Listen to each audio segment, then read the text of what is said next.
Still don't know how to get this thinking thing. Live chat. Line up. Austin! Hey, I'm going to try to make this a regular thing. I'm a wise man. I would have wound this up ahead of time. Thought my roommate was watching Superman there for a little while, but apparently it's not. God, I think you watch the old Superman movies. Oh, you can watch the old Superman movies. Gears! Gears! You doing, Gears? Oh, God. My head's cold. I need my super cool Ryan Engelstead hat with Clownie patches. Available at Containment Crew. Get yours today. There we go. Oh. So I'm going to try to make this a regular, a regular thing. And I'm going to do something stupid because every time I do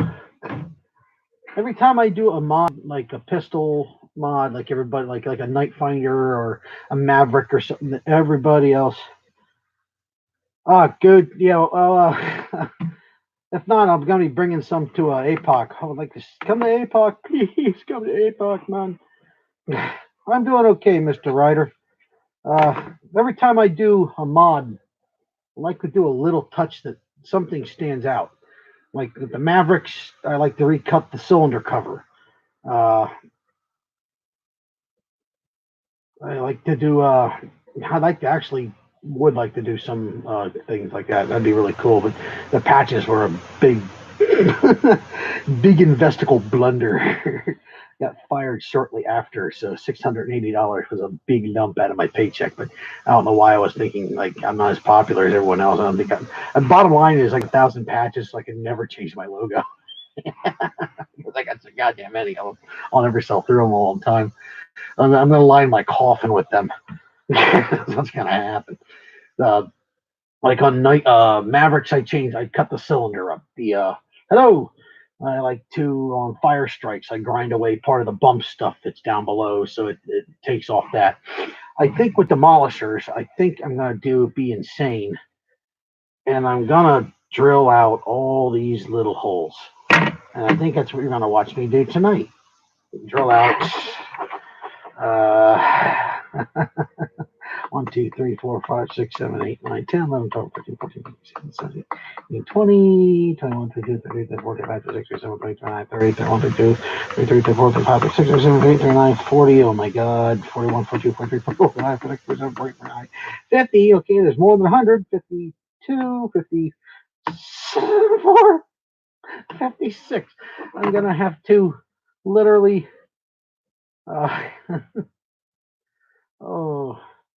Saving for a car. You can make a decal logo. Some in your care package. I have to make something. What is this? Yes.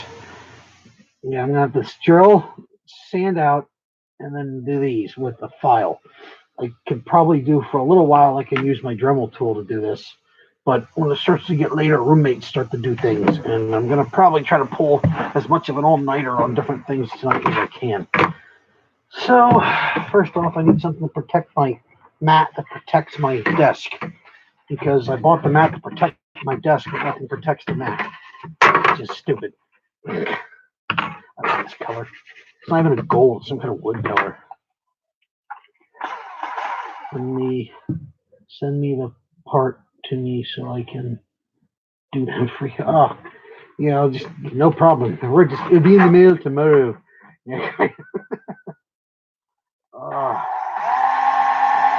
This just has dumb idea written all over it. I wonder if my file actually fits through the hole. Oh, good. Okay. I should save these snakes. Where's my snake thing? Those are pretty thin. They might actually work for. Anybody know what that came off of? These things these came out of.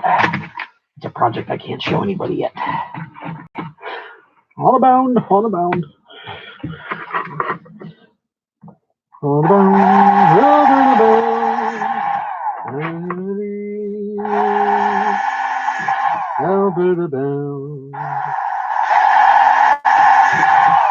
That's a close one.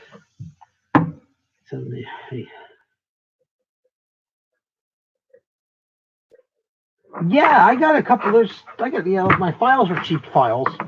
My what is it? All my stuff, a lot of it comes from Harbor Freight, which is a good place for cheap tools. And junker bins at like Saturday's Market, the flea market place up by me.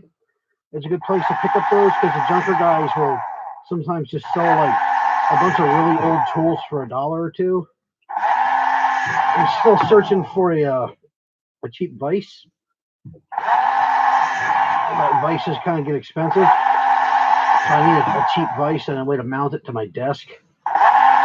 Because I'm not all about drilling holes in this desk. I want to find a better way to do it. So I have to like clamp the vise to my desk so I have a way to work at it, or like get it mounted to something else that I can set down on here, so I can do that. These are really good trick.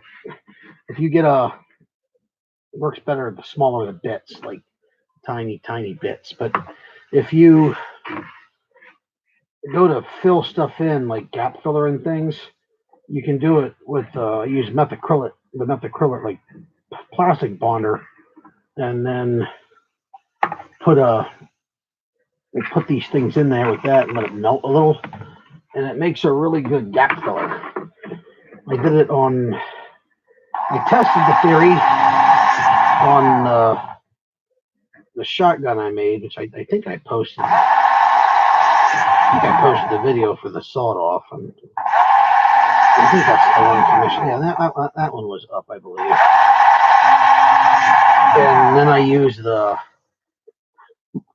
that for gap filler and bonding and building parts into it, because it makes a good solid plastic. Because basically that's what you're doing, is melting the plastic into the plastic. You can do it with acetate and stuff like that, but I haven't had any luck getting the mixture right with that yet. Plus I was using nail polish. I should just use straight acetate, but I couldn't find any immediately, and I wasn't willing to order it. We're good. Yeah, there was a couple of Amish stands and things like that would barter, but people kind of started taking advantage of it too much. And when the guy started raising the rates of the place, from what I understood, they kind of didn't want to barter anymore. But I also understand that they didn't want to barter that much with the English. They would do it between each other, which I guess kind of makes sense, because that's kind of how they work. But I don't know. I mean, I really doubt there's any Amish people watching my broadcast that can help me answer it. I don't speak Pennsylvania Dutch. Honestly, I don't know if I trust their answers. Some of those dudes are shady. Shady Amish. The Canadians waiting to take over the planet. I mean, when the lights go out and the nukes go flying, the Amish will be ready. I mean, they're going to be ready for it. I mean, you watch. They've been playing the long game, waiting for the apocalypse, because they'll be ready, and they don't even notice, man. It'll probably take them weeks to notice that crap hit the fan. Because, they don't have TV and social media. Who knows, man? It's going to take weeks. It's probably taking forever to drill these stupid things out, let alone this here's going. On the bright side, that one's going to be easy to do.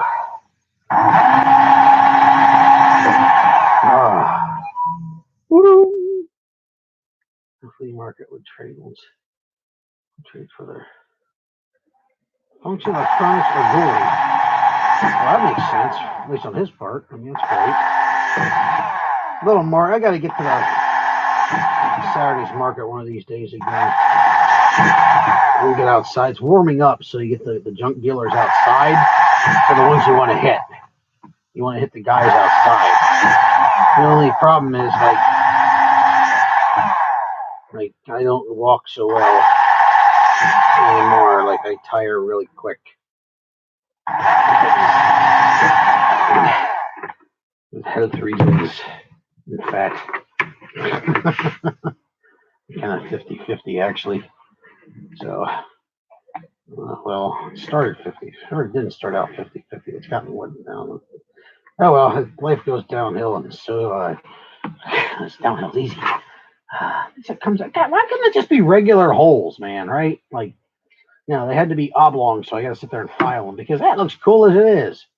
That looks great. No, can't. They're all oblong. Every one of them has to be filed because you had a bright idea. And I'm already behind on the project I was working on. Was supposed to take a month. Constant setbacks because there's no manual on how to take a Busby blaster and make it a usable war primary. This is a lesson I think I would have learned already. But no. Could have just threw a cage into it and been done with it and left it go, but no, that's not good enough. Of course, you can't just throw a cage into it, you dumbass. You gotta make a big integration out of it. There's something special and stupid.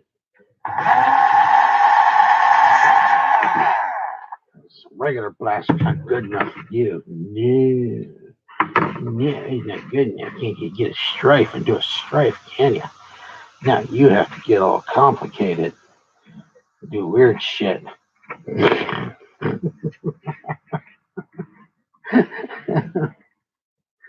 Oh, Lord. Oh, little curly things like the good shit. That's like a bag full of bugs. Oh, climbing up. I will put a frog in a jar and drill some holes in it so he can breathe with a leaf and a twig in order to simulate his natural habitat. Oh my God, I love that comedian. Anybody know who that is? We don't have, in Europe, they have Hoppy the Frog. Smokey is a lot more intense in person. They used to do a lot of acid.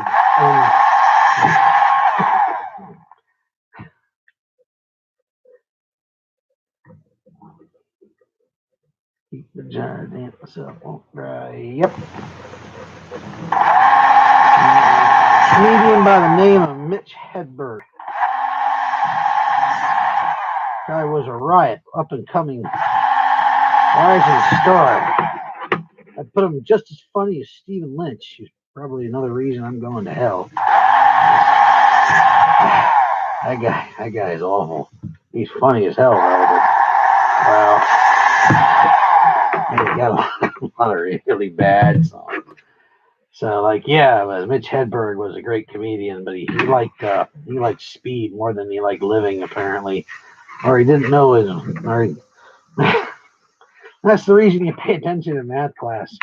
So when you get older, you know your exact volumes and measures, so you don't overdose, I guess. Because the only reason I can think a comedian would ever need, would only ever need to take math in their entire life for anything, because knowing you're gonna need this later, and that's the only reason I think they would need it. I mean, I don't know the metric system. I don't so cocaine. I mean, I'm an American. We use an English system. Well, answer that like all the time. Don't you know the metric system? I don't sell cocaine. Oh, I don't do that.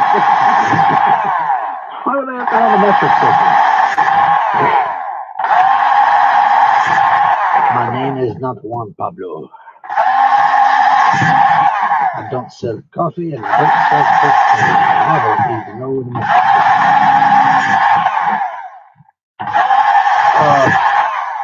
This is where a drill press would come in real handy. Make a drill press. I know I can make one using PVC. I've seen the plans for it.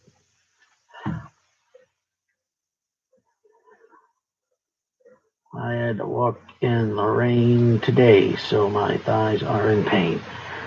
Oh, walk in the rain makes your thighs hurt? You should try. Oh, never mind. I get it. I get it. Friction.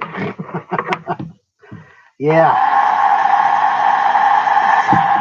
One of the best metal concerts I've ever been to was probably one of the worst experiences I've ever been to. So it was a Mayhem Fest, maybe 5 or 6 years ago. And they were calling for rain, but that was, as it turned out, that was going to be an understatement. It was raining a little bit throughout the course of the day, and then it rained off and on heavier through the day, and then just like halfway through the festival, it started getting bad. And everyone made fun of me because I bought a little bag. I brought a pocket full of bags, little sandwich bags, because I didn't want my stuff getting wet. And they were making fun of me. And when it started raining, everybody was telling me to hold on to their cell phone. So I got the drink, free drinks and eat free pizza from my friends because they felt bad for being unprepared. Although I forgot my damn poncho, which would have made it hilarious. But I left it sitting next to my allergy medication when I left, which luckily I had some in the car. The only reason I forgot it is because I reached over it and I grabbed my beef jerky. Because I go to concerts, I like to take beef jerky because it's salt. And you can sweat and drink all the water you want. But if you run out of salts in your sweat, you can still get dehydrated. You feel miserable. So I bring beef jerky. And I got it during Machine Head at the stage. And there was a really weird sound in the air. It was raining really hard while they were playing. I mean, it was really scary raining. Like lightning and crap raining. And pretty bad. And there was this weird feeling and kind of sound in the air. And like something was off. And I remember I'm standing by the radio, by the sound tent in the middle. And the dude's kind enough to kind of like let me like hover around the tent. Although security was kind of keeping people away. Because when people crowding under the tent with all the equipment and stuff and getting hurt and busting stuff and poking at things and drunk and falling over it. And I looked up and there was nothing but this wall of black coming down. And I don't mean, like over here. I mean like here. This large, I just remember thinking, oh dear God, and it hit. And it hit so loud, it drowned out the stage. And I was 200 feet, 300 feet from the stage in front of like the main speaker array. And I could hardly hear anything except for the rain hitting the pavement. It was insane. And it kept doing that all day through, what was it? Manson was performing. We sat through System of a Down. No. Slayer played and Manson was the headliner, and we were like, yo, my buddy came up and they were like, yo, here's the deal. I'm like, yeah, no, we know you really want to see Manson, but he's like, we can sit in the car and wait for you. But it's like, we are all freezing and tired and cold and wet, and we just want to go home. And I looked at my buddy Rob and I'm like, nah, dude, I get it. I'm like, we're up in the lawn. I'm like, oh, we're just going to see a tiny blip of Manson play. They said, we're not even going to be able to see him, really. And I'm like, frankly, unless we're like ringside, I'm like, you don't really get a Manson show because you're not going to always be privy to his antics. So we left. And we had a 2.5 hour car ride home. And then I had to get in my car and drive over. And I remember getting home, and like I was so wet and cold and sore from walking up the hills at Ski Round Top, and because they held it at the ski resort. It's a great venue, but you have to walk down into it to walk back up to the venue. So there's no way to get in and out. And they didn't have figured out yet that, hey, everybody parks in the back entrance. By the time we get open, maybe we should open up the back and just let people walk across the only flat area in the entire place. Now they started doing that now, but they didn't start doing that until the year after Manson was in. It was the next year was when I went to that, and that was fun. But so I ended up walking out to the car, and after going to my car, and by the time I got home, my legs on the inside were so chapped up and sore and cold. And I remember I took my pants off outside. I literally rolled out of my car and took my boots off, laying on my back. Which oddly enough, it hadn't rained at my house. Took my boots off, laying on my back, and then take my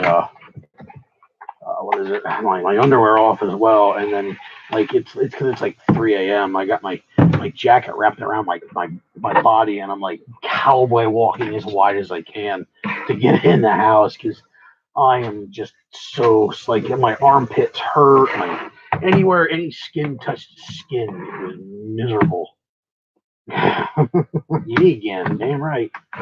Other requests for only M&S at the end of the ride so they can only green M&S at the end rider. So I tried to get one of those medical go-kart people to get me up there because I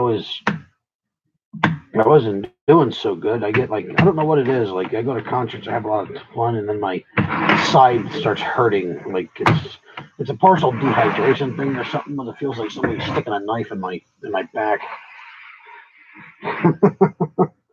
into my ribs, and it really hurts, and I couldn't breathe. And I had tripped over one of the damn cables because some jackass pulled up the Pulled up the duct tape or something that was laying it down. I twisted out my knee, so I could hardly walk. And this dude would not give me. He's like, we have to call the medical people, and his partner was like, hey, we can just. He's like, no, we have to call the medicals like that. And I looked at him, and I just yelled. I started cursing him out. And I started walking up the hill, and Rob's like, no. And I'm like, no. I'm like, if this fucker wants to give me a medical ride, I'm like, I'm going to go up here and have a fucking heart attack and collapse. And then he can give me a ride. Then he can call a damn ambulance. Well, then he was all concerned about me getting in the back of his golf cart all of a sudden. Well, it probably didn't help. I had his name badge in my pocket, but that gave me the will and energy to get up top there and show that guy he could stuff it. Let's see what's going on here. Oh, yeah. Talking about the most. Mr. OC there. Just watched your video on the spin. That is insane, by the way. I was curious about the Cortea's rifle. I mean, Cortea's pistol. I got the wrong bit here. Made me wonder if there's a better way to secure the barrel to that. Because of the flex that was in that thing, obviously flexing at the coupler point.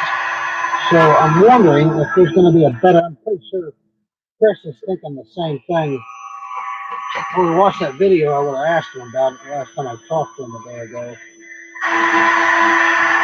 And I had to call and make sure I was okay with him. Because I made some comments on the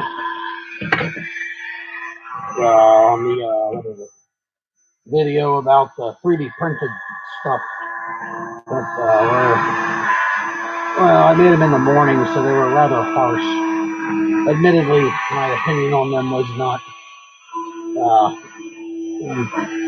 things getting stolen by the big companies was, let's say, harsh.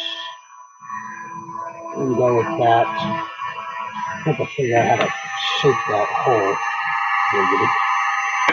Okay. I'll be doing more. I'll be waiting to see those. Be waiting to see that because I want to see. I enjoyed, like I said, I really enjoyed. First off, your long shot, like not. I mean, the thing showed no signs of any wobble or harmonics or nothing. It just sat. But watching the amount of flex that comes off his blaster was amazing, and it made me start guessing how I can improve some of the ones some of the pistols I work on with the shorter barrels and stuff. See if I could see where the flex points are. What are they doing upstairs? God, I can't tell if somebody's walking around the kitchen or if they're having an orgy with their salad. A little from column A, a little from column B, huh? Salad orgies. Oh, is it time for beer yet?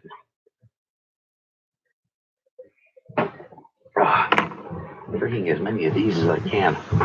These are amazing. Fuzzy water. Oh, it's good as soda.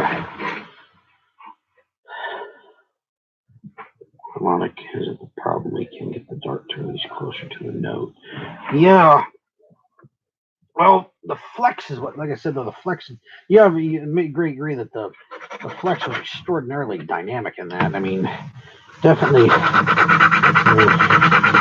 Maybe I should do that later tonight and use these while I have the opportunity. That wouldn't be a bad idea. Let's see.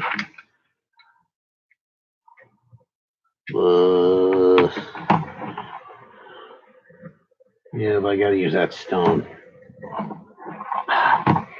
Yeah, speed. Nope. That's a speed cutter. I got bad luck with those.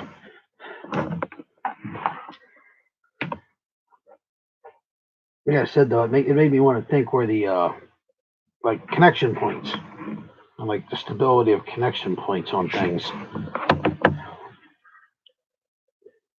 Because like it makes me wonder how much more accurate would his blasters be, would a pistol of that kind of iteration be, if it was a solid structure from front to back? Because it would. I mean, it's bowing where the couplers go in, but you'd be out, so it'd take the bow away from the coupler. That energy would be transferred into the weight of the pistol, which would be bigger and heavier, which would take some of it out, but it would also throw up your shots. Of course, I didn't take notice as to when the dart left the barrel versus backwards of the energy transfer to cause the bowing in the blaster itself. I gotta check that. That I'll look at. I didn't see that. I was too busy mesmerized by the awesome movement in the video, which is slow motion. Slow motion, more or less, sort of like, because they're bowing like the coupler points here and here. This is barrel, this is blaster. And so when it's shot, you could see that it was torquing right where the weak point was, which is obviously where they came together. But if you could find a way to take blaster, and then barrel all the way out to the end of it like that, this would create stability on here because it would be holding it. But then all that would be transferred into the blaster itself. But no, I know what you mean by counterweight. You mean back? Yeah, okay, never mind. I mean, stupid. Yeah, like that, because you have to weight it out backwards to hold it out. It makes it basically into a rifle, because then you have a short stock with a counterweight or something like that, or put the weight in the handle, which would make a bad spot because it's down underneath, so it wouldn't really put the weight in where it needs to be. Of course, with them pulling back like that, the weight would hold it down. Physics. My uncle could explain it. It's his job. Teach people at the University of Alabama. Very Yankee. I met a lady who went to school in his class, and she had an Alabama shirt on. I said, "Oh, you got Alabama?" And she was like, "Yeah." So what do you think? I said, "Well, I got an uncle. My uncle works at Alabama." She's like, "Oh," and she's like, "Oh, physics." And before I had a chance to say anything, she's like, "Yeah," and she started bad mouthing the physics professor. And I'm like, "What was his name?" She's like, "Oh, Mankey." And I'm like, "That's my uncle, bitch." To be fair, though, his class is rated as the worst class on there. And he says he's there. He's not there to be a teacher. He's there to use our facilities. Plunger rod when it reaches the prime angle down because of the catch. Oh, yeah. So much physics of the Nerf gun. Insane.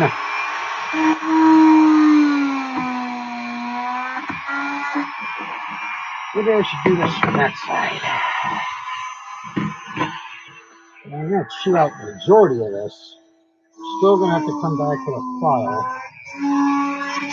So I'm not going to concern myself. Must remember not to concern self with making it perfect with Dremel tool. It's bizarre because I really like showing off my Dremel tool skills. I could take all that digicam off with very little scarring because I have a really light hand. Man, they are banging around upstairs. Oh, wait a minute. It's Wednesday night.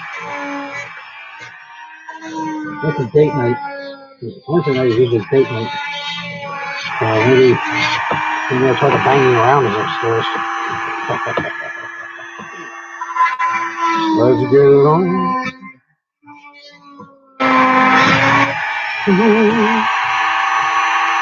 What about dragons? I'm not talking about dragons. Dragons means you're going to spoil the... Oh, like the dragons. Yeah. We don't have a cat in the house anymore. We got a dog now. Dog's cool. Doesn't like me. His legs are as big as a yip dog's legs, but the rest of them isn't. It's just a short dog. It looks like he's made out of 3 dogs. Maybe a little pit bull or something. But he's really cool. He's pretty chill. He kind of gets going every once in a while. But he won't come near me, which is sad because I really like dogs. He'll go near everybody else. He's been trying to bribe me with pepperoni, bribe me with cheese, a piece of meat. So you don't come anywhere near me. I don't know a dog in the world that turned down pepperoni and cheese. He comes downstairs in the mornings and walks right back upstairs if I'm in the kitchen. It's upsetting. I like the dog. He wants to be a little turd. Oh, this is... These things are, I know this is going to come back to bite me in the ass. This is such a stupid idea. Oh my god, this is a dumb idea. So I'm going to try to start doing more streams on Wednesday nights. I was going to do Saturday, but, you know, can't compete with the Wacom. I'm going to try. Friday, you got Aldos and, what's his name? That poor ass Nerf guy. He ain't got no monies. I can't compete with him. He puts videos up, so I don't want to try to go against this series yet, because that's not going to be good. The dog has a dad bod. That's cool. I got a couple of dad bods. I'll share one with him. All that little powder there will work really good for making mixes. I can use that for cannon fodder. Killer. Oh, that was almost bad. Yeah, this was a good idea. Yeah, using the Dremel tool was a good idea, but the mod is a dumb idea. That's a dumb idea. You want to have this thing just done as quick as possible. This demolisher is going to be set off to what the phone for wiring of cages, which was supplied by Thursday, maybe Thursday. I don't know, I might go live tomorrow. Well, no, because I have to go. Well, maybe. It's a tricky thing, because like when I leave my shop, I don't want to walk back into it. I'm lazy. I don't want to go back downstairs. I want to be done for the day. I don't like going back. It wasn't like when I was like in my trailer. I could just like go in and being here for days. Like I gotta go downstairs and trip through crap and get fired up, and and then I got other people to consider because other people we need to consider them. Okay, yeah, I won't go into that. Not see what it was. Other people to consider, and I don't want to. And that I got to pick my roommate up on at like 5 o'clock, so I could come in and go home. And Friday would be the ultimate time because everybody's gone. But on Wednesdays, I don't have to pick them up. So I was debating trying to start earlier, but I think most of my crowd isn't even in the hemisphere. Part of the most of the people that watch me aren't even on the damn area as me. Everybody's like California. I mean, there's not a lot of people like on the same time zone as me that watch me, which is really weird. Well, I have more people in like New York and stuff like that, but no, my views come out in California way. I guess I could blame Qualcomm for that. That wouldn't make any sense because you can't. That's not how the internet works. I don't know why my views are all out that far. Ryan, yeah, you're Minnesota. Minnesota, Texas. I have a lot of California. Yeah. Well, as I said, I'm going to try to do this once a week or once every other week because I didn't get a video out. And honestly, I'm not. I got so much stuff to do that I don't even know how I'm going to get. Like, I have videos I need to do. Then I have videos to produce for Thunderdome Network that I really want to get into. Rob asked me to do one for him that I definitely want to do for him. But it's in between lazy and motivation, and then I just unpacked my PlayStation 2 and my 64. So I've been getting very little sleep because I've been playing my way through all my Soul Reaver games again. Like I'll go upstairs and then go to sleep and play Soul Reaver and like wake up and like, oh, Pete, I better play some Soul Reaver. And I think in the last I got it in on Sunday, so today's Wednesday. Like 4 days, I think I've gotten a total of maybe 5 hours of sleep because I just keep playing Soul Reaver. It's Defiance, by the way, particular, my favorite one. You get to play as Kane. Kane is awesome to play as. Love that game. So heartbroken when I found out we were never getting another one. I wanted to play the Nosgoth one, but my buddy's in on the beta stuff, and he says that he says like, yeah, he's like, vampires are overpowered like you wouldn't believe. Kane's just easier to play. He's a brute. He can take damage better. The Reaver's longer. He swings wider. And he has a better array of telekinetic. That's embarrassing. He has a better array of telekinetic powers. So he can grab, he can throw. And that comes in real handy. Raziel's kind of juke and jive, and the play style between the two of them, you can't play one. Yeah, Nosgoth is nowhere near the same. Did you see the videos for the playthrough for what they had gotten made with the new one? Oh, it was amazing. It was so cool. But you can't interchange the play styles between them because Kane's a brute and Raziel is like thief-like. He's all kinds of dexterous and moving. So he moves quick. And he jumps and jukes and jives and parkours around the place. And it makes it easy for him to play. So, I mean, it makes it hard for you to go between the two styles. I've always had trouble playing Raziel up till now. In Defiance, I was to do the save on over yeah. Use the whole thing. Almost at it. Yeah. Oh, I gotta say, there's nothing more. The only thing more fun than that is walking in and setting people on fire, letting them run around and bounce around. I love that. Oh, I mean, they can at least do another Blood Omen, for God's sake. I mean, I have all of them. The only one I haven't ever played all the way through was the original Soul Reaver. The original Blood Omen game. Because it was... The story was great. I've watched the playthroughs. I like the playthroughs and stuff. I do like watching people play video games quite a bit. These ones are interesting to me. It's Final Fantasy, but I can't play that game within that, though. I can't, for some reason, play the original Blood Omen game. It's just, it's so hard to play. I don't know. I only have a PS2. I have a PS2 and a 64. That's all that I have. I stopped. The only reason I own a PS2 is because Soul Reaver 2 was only available for the PS2. Now, if they ever finished the new Soul Reaver game and it came out,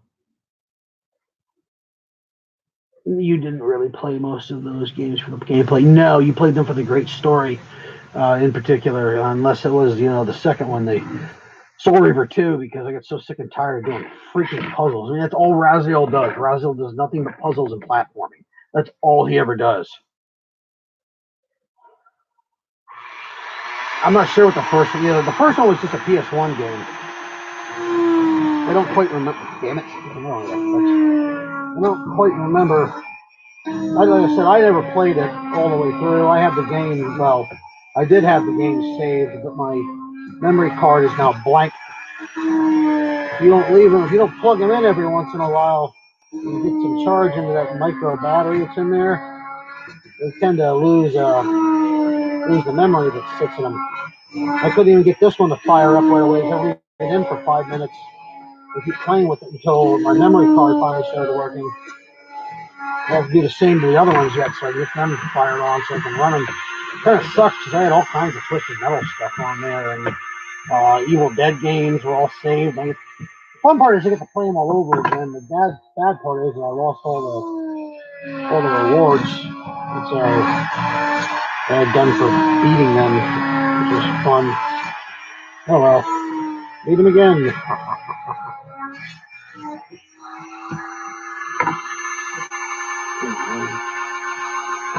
Yeah, but I had a lot of fun with those. And if they ever come up with any of the new games, yeah, that's all doing. But I haven't had a reason to buy any modern game systems yet. Although I was looking at that new one called The Sunken City, which is a Cthulhu game. Saw an advertisement for that today, and I thought that looks pretty cool. I thought Bloodborne might have been the game that made me buy that Skyrim almost was. Still might be. I love my Elder Scroll. But I just don't have the urge to play video games quite like I did before. And frankly, I can't make that kind of investment in money. That's a lot of bucks. Lina! Yeah, this isn't DLC. Yeah, don't worry. We have our own little version of DLC I came to realize about the other day.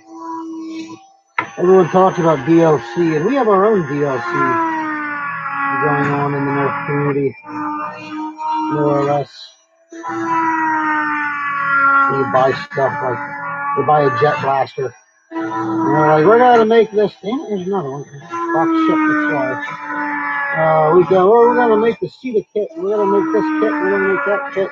And they're like, oh, it's not coming out yet. And they're like, oh, cool. Well, here's the kit. I'm like, damn it, that's a DLC. You could have just waited and bought that with the blaster itself. Which is sad. Upgrade stuff. Can't escape the DLC. Slimer, I am working on a demolisher brick. I did something dumb. I thought these little holes would be cool for venting. So now I get to sand, what was it, 108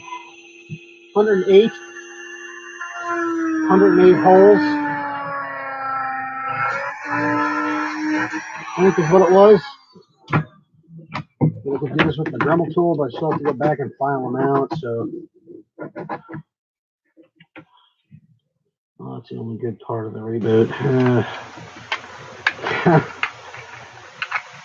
Wait, there's. Wait. Is there DLC for? Well, there's got to be. Somebody has to. Oh man, I lost my original Soul Reaver game. I just thought about that because the memory card went down. There was a really when I went into a. Oh, that's not the one I want. When you go into Kane's, the one and only time you go into Kane's lair, and after it killed you in the first game, I set a stick down and it glitched and it sat. Like I like to sit. I set sticks in places so I can use them later when I would go back through. I just had to think about that and like leaving the guys on the bonfires and staked everywhere that I could. You can leave 3 guys on a bonfire, but if you disappear, then they come back. So you can leave 2 on, and 2 people staked in rooms, but they have to be far enough apart from each other that they'll stay, because the game works off a distance program, I guess. So I had vampires and stuff staked all over the place. The Durans. Ooh, be a vampire and I stake it in his leg. The Dumas vampires. I had them staked everywhere because they're all over the place. I had a stick. I went and set it. And I set it down, and I went to set it down like right in the middle of the symbol, and it went boom, and it stuck literally straight up and down. I had that. I never erased that game. I used to go into the game and just run over to it and look at it and laugh my ass off every once in a while because it was funny that it actually did that. That's gone now. That's never going to happen again. Those creepy game glitch. I don't want to use this file. Oh, well, I saved the plastic shavings. Oh, okay, yeah, I answered this. I actually volunteered this. No, I'm not saying anything to be a dick, but then screw you. I'm not telling you. I'm not repeating myself. Fight me. No. I mix them into when you can use them to make filler for gap filling and bonding and building up places where you need reinforcement. And it was you mix them in with they work better if they're fine little pieces like that or little shavings like I have on the bottom. Which but these work pretty good because they're relatively light, and you mix them into your glue, your methacrylic glue, and it melts it. You have to work kind of quick, and you got to use it's not cost effective kind of because you got to use more glue than you normally would to make sure they melt, and you got to mix it up as you're going and like mix it and keep mixing it, and your workable time is half, but you end up with this really heavy slurry, which is essentially just a ball of melted plastic that's adhesive. And I use it for reinforcement. I've used it for God, I wish I could show you guys, but I can't show you because that doesn't violate, but it violates an ethic code for me. I can't do that. I use it for gap filling and plastic filler, and I don't have any on here. No. This doesn't work. This is glued shut. This is a prop. And I gotta figure out how to make it look less like 3 guns glued together, but that'll happen. This is you mix them all in and they work. Run lines on its edge. Oh God, my buddy did that with a dice. He rolled a 6. He rolled a 9 on it. This dice had a 6 and a 9 on them. They're numbers. He rolled a 6-sided dice, and I looked at him like, how? He's like, what? And he's like, I rolled a 6, and I'm like, oh. He's like, what do you mean? I'm like, I was trying to figure out how you rolled a 9 on a 6-sided dice. And then he rolled in the same day. He rolled the D6 again. The figure who was dealing first on Magic, and he rolled it, and it stopped on its edge. It just sat there and freaking balanced. The dice rolled and just rolled up and went, boop, and just stood there at an angle like that, and then just went, and then it fell over when he bumped the table. He rolled it to a balancing point. I'd never seen that. It freaked me out.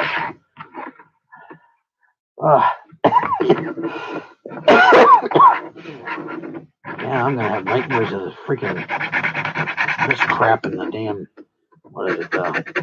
These are phonic vampires. Spider vampires. That's what I was trying. No, they were just regular cheap dice, not good dice. We had to get a pack of the D6 was a numbered D6 for the one that he rolled when he rolled it on his side. It was just the dots.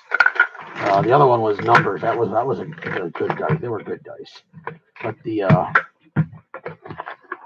we just had they were just a bag of cheap Walmart dice. I did have a guy once show up with some weighted dice at one of our things once. We figured out they were weighted because he went and bragged about it outside later about how these were weighted dice. It didn't matter because he was notorious for cheating anyways. He wasn't even good at it. I actually had to create a rule that everybody had to roll in the center of the table in a cup. My buddy John had went out and got his hands on some of those Popple game. Got his hands on that Popple game, and we were going to couldn't find enough of them though. We were going to put D6s and 20s inside the Popple. So when you rolled your D20, you had it rolled it immediately for you. That way you couldn't touch it because for some reason we weren't willing to call him out on this cheating. I don't know why. We had enough people in the group who could have done without him. But we didn't. This is what you get when you have friends, unfortunately. This is a really... I should just use the Dremel.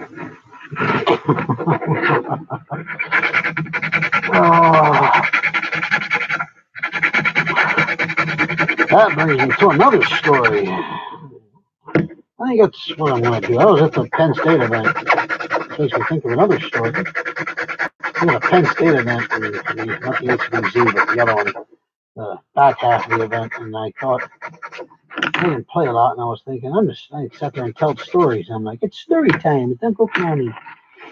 And that's what I am. I am the old man that sat there and told stories to the younger people. And I was laughing because they're all sitting around me.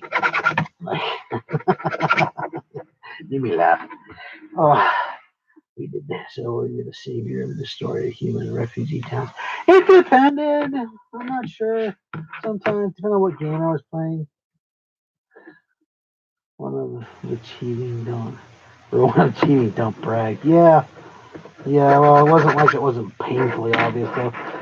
Sometimes I killed him, sometimes I not. I mean, I played the game enough, if you showed me a picture of something, I could probably tell you the closest glyph. I played it enough to know not to play the cathedral unless you can get all the way through. I mean, because there's no save points in the cathedral whatsoever. And Zafon's vampires are scary as shit. Those guys were terrifying. They weren't as big as they were not Nokayas. Nokayas were crappy ones. Zafon was the spiders. Dumas was the guy that pulled out the stakes in later. Who were the vampires in the lighthouse? Rahab was the fish. He was the fish guy.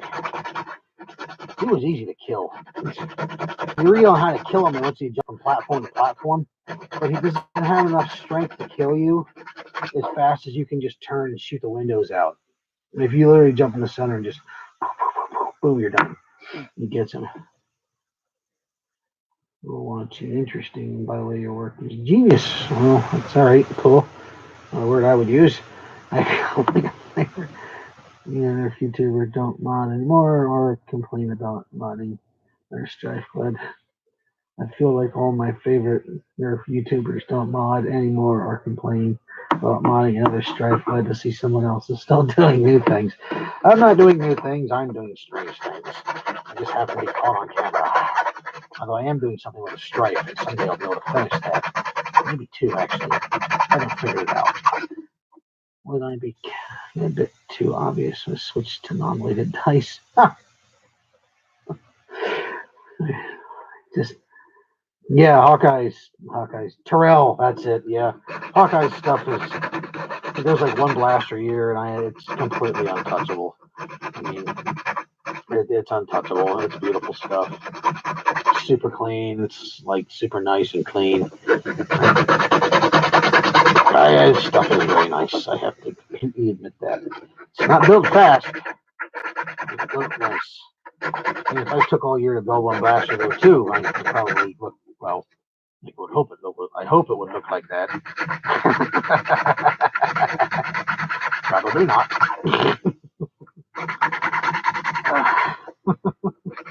Terrell, yes, Terrell. Oh, then you get to kill the other guys in the next game. I miss those. I might have to go back and play more of those after I finish Blood in here. When I pulled one out, I pulled them all out. But I got a whole bunch of other games. I mean, like God of War 1 and 2. I've never even touched those. I should probably play those, because all the rest of the games are now like privy to the new station, new systems. That's why I haven't played any of the God of Wars or anything, because they're all new station stuff. You have to. Oh, that might actually look like that. Huh. The problem with sanding this thing like this is that the angle isn't conducive to the angles I have for these. Oh, all right, Slimer. I will see you around. This, back to the blaster here. The blaster itself, I was saying, I'm going to send it to, way back when I first got doing this, I'm going to send it to What the Foam. They have agreed to do the wiring and stuff in it with the containment crew parts I got for the Christmas giveaway, which didn't make it because they made it too late. So I'm going to do this with those. And no, I am not keeping the containment crew parts for my own personal gain. They were given to me to give in a blaster for the Christmas giveaway, but unfortunately, I did not make it here in time. So, since I have, I said that's why I started my my Patreon, was so I can do more stuff like the Christmas giveaway. And this is going to be the first thing that's going to be not my Christmas giveaway. I want to get this done within 2 weeks to have it sent out and painted, so I can do a raffle for this. The raffle will be for suicide prevention. I'm hoping to get some money for it. I want to do literally, it's got to be a pay raffle, which is unfortunate because there's no real. I was hoping maybe to get an Easter one thing kind of going, but like you send $1, and that $1 is a raffle ticket, and then that'll cover it. The Patreon I have is for getting parts and pieces and to help cover shipping of things like this to people. So when they win, I don't have to wait 6 months like I did before. You can ask Engelsteds about that. They didn't get their prize till like a month before Endor. And I had considered buying, just bringing it to them, giving it to them, but I was guaranteed. I decided that I was going to ship this thing come hell or high water. I was going to ship that thing because everybody deserves a Clownie box. And shipping it was what I had made myself say. So I got it shipped. It cost me quite a bit, especially this year. Need to find a functional PS2. Good luck. Watch this. There. I'll watch this here. Life sucks. To pull out my PS2 leg and like to play with me, kiddos. Like to play with me, kiddos. At least life, yes. Get your kids playing Twisted Metal. Listen to some Rob Zombie. There's some Machine Head, Motorheads on there. Systematic abuse on a daily basis. You're a racist, you don't know why. Don't use. Oh, I can't remember the words. Damn it. I wish I remember the words all of a sudden. At least I had that song memorized, man. I don't know why. Some of the good songs off the, I think, Twisted Metal 3. Tekken, baby. Tekken. I never got into the fighting games. Although me and my sister used to play Mortal Kombat quite a bit. She was really bad at it, and then I taught her how to play. Not that I'm some kind of, freaking wonder. In Mortal Kombat 3 or 4, whichever one had all of the characters up till that date, was the one I used to play all the time. And I was pretty damn good. I mean, that wasn't like, phenomenal, but I was pretty damn good. And my play style allowed me to catch people off guard with stuff. I didn't fight, big surprise. I didn't do anything normal. Like, I'd jump at you with Scorpion and then disappear right in front of you, do his little teleport thing right before he hits you. And then you would fly. And actually, it's not. Maybe Clownie was cheating and I didn't know it. You'd be Scorpion, and then I'd jump at you and teleport and disappear, and I'd come this way, but your character would still be facing that direction as I went above your head and landed. And there was a half a second where you could squat and hammer somebody. So I took advantage of that. Anytime if I used Luke Cage, which wasn't often, somebody threw like a fireball, you can do your low fireball and block and miss them. Split kicks from Sub-Zero slid under almost every fireball. My sister got really good with the chick with the white hair. And she would fly around and distract you, and then make this landing maneuver that I found really hard to block. I'm not quite sure how she did it. She like land and grab and throw you at the same time. She figured something out, but I didn't play enough. I think Sindel was her name. I'm not entirely sure. Crash Bandicoot. Yeah. Yep, I did like Sweet Tooth. I actually preferred, I think the second one I used Mr. Grimm, because Mr. Grimm was a hearse. I liked his weapon. I used, I could hit the minion in the six. We played a lot of the second and third, or second and fourth one, I think. I think it was 2 and 4 we played a lot of. I used to use a lot of Roadkill. I got really good with Roadkill. He was one of my personal favorites. I used Dragula quite a bit just because I'm a huge zombie fan, but admittedly that wasn't the best one. It was kind of bad. Mr. Grimm on a motorcycle was fun, but he wasn't good enough for me because I couldn't. I don't have the ability to stay alive long enough with a non-armored vehicle. I didn't get the notification. Hey, I was just talking about you. Favorably, I might add. Oh, favorably. As far as you know, if you never go back and watch this video.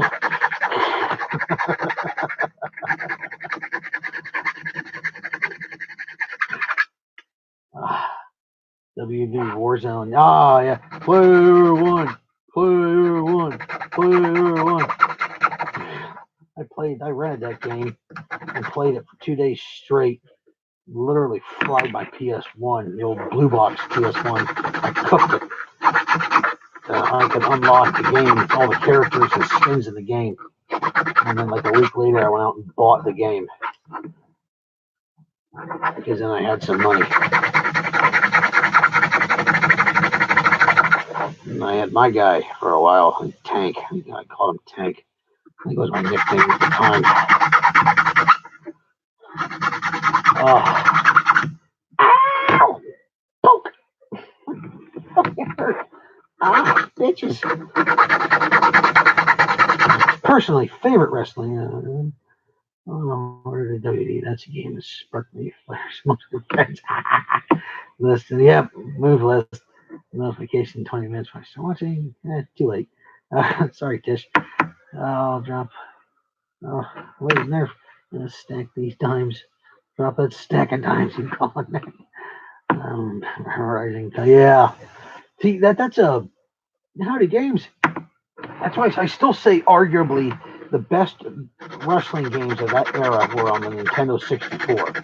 WWE, WrestleMania 2000, and what was it? And WWC versus NWO.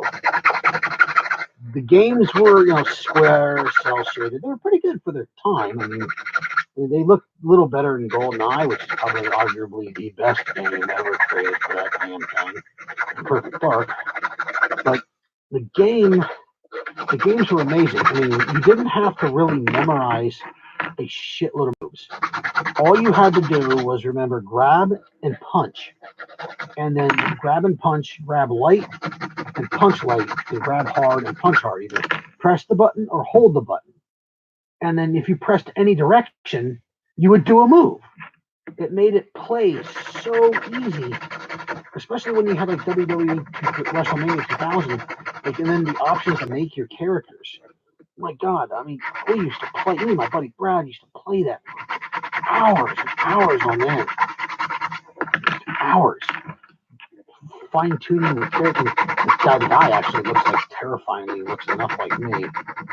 It's actually cool. And I got my wrestling entrance was I come in and like I'm doing like the Hulk Hogan guitar thing, like from the days. And my buddy Brad behind me was doing the big old Secca Papa Pump flexing over his head and his shoulders and doing all this flex stuff. So you got like my character that's 5'1", and his because he's 6'6". He's 6'1". So you got his guy, I'm wearing like a biker outfit, kind of like grubby clothing, and he's wearing like this white t-shirt behind him with a cowboy hat, and it's just the coolest looking freaking opening. It just looks really good. I think we had like Macho Man music to it or something.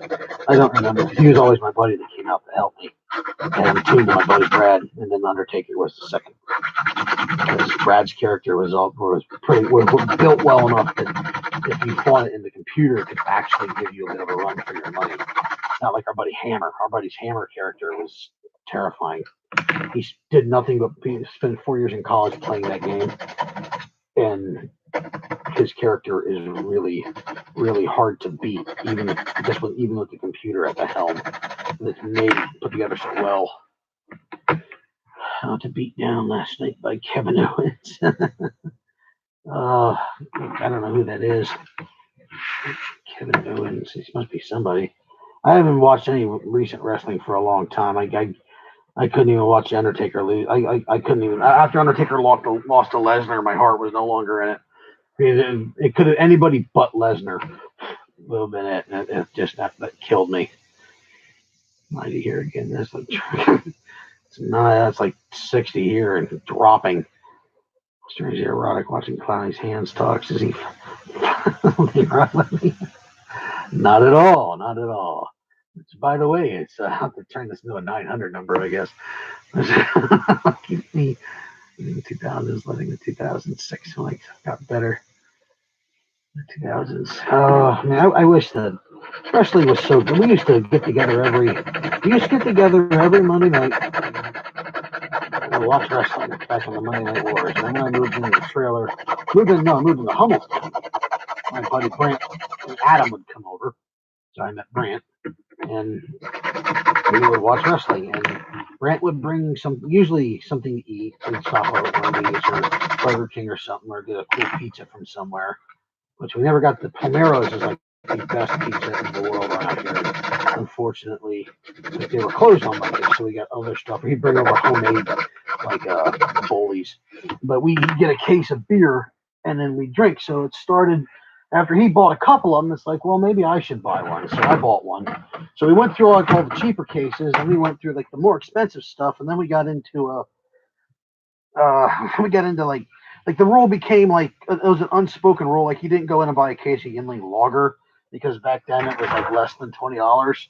Like you had to spend like $35 or more on a case of beer. And we get drunker skunks and just make up the names for all the wrestlers, most of which I probably shouldn't repeat here because they were either ethically inappropriate or completely not for anybody to hear. Little thing that was bad. horrible stuff. And songs. Oh my god, the songs. So much fun with the entrance songs. Because my hair is AJ Styles. I remember watching him in ECW. Time wrestling. WrestleMania career ending. Triple H, Taker, and Shawn. Yeah, see, that would have been perfect. Shawn Michaels should have wrestled Undertaker, and then he would have lost. People would have been fine with that. They would have been fine with that because those guys were great. Great Pepsi Snowman mascot. Yeah. Stuff WWE because I was a WCW fan. When Vince brought ECW, yeah, that was. My buddy watches Ring of Honor. I haven't gotten into doing that yet. I haven't gotten into Ring of Honor yet. I keep forgetting where I was on this thing. Doesn't matter. I go over every one of them repeatedly, anyways. Yeah, oh my God, ECW. I have some VHS recordings of when they came to Harrisburg for doing house. Like they were trying to expand. I did some house shows in the farm show arena.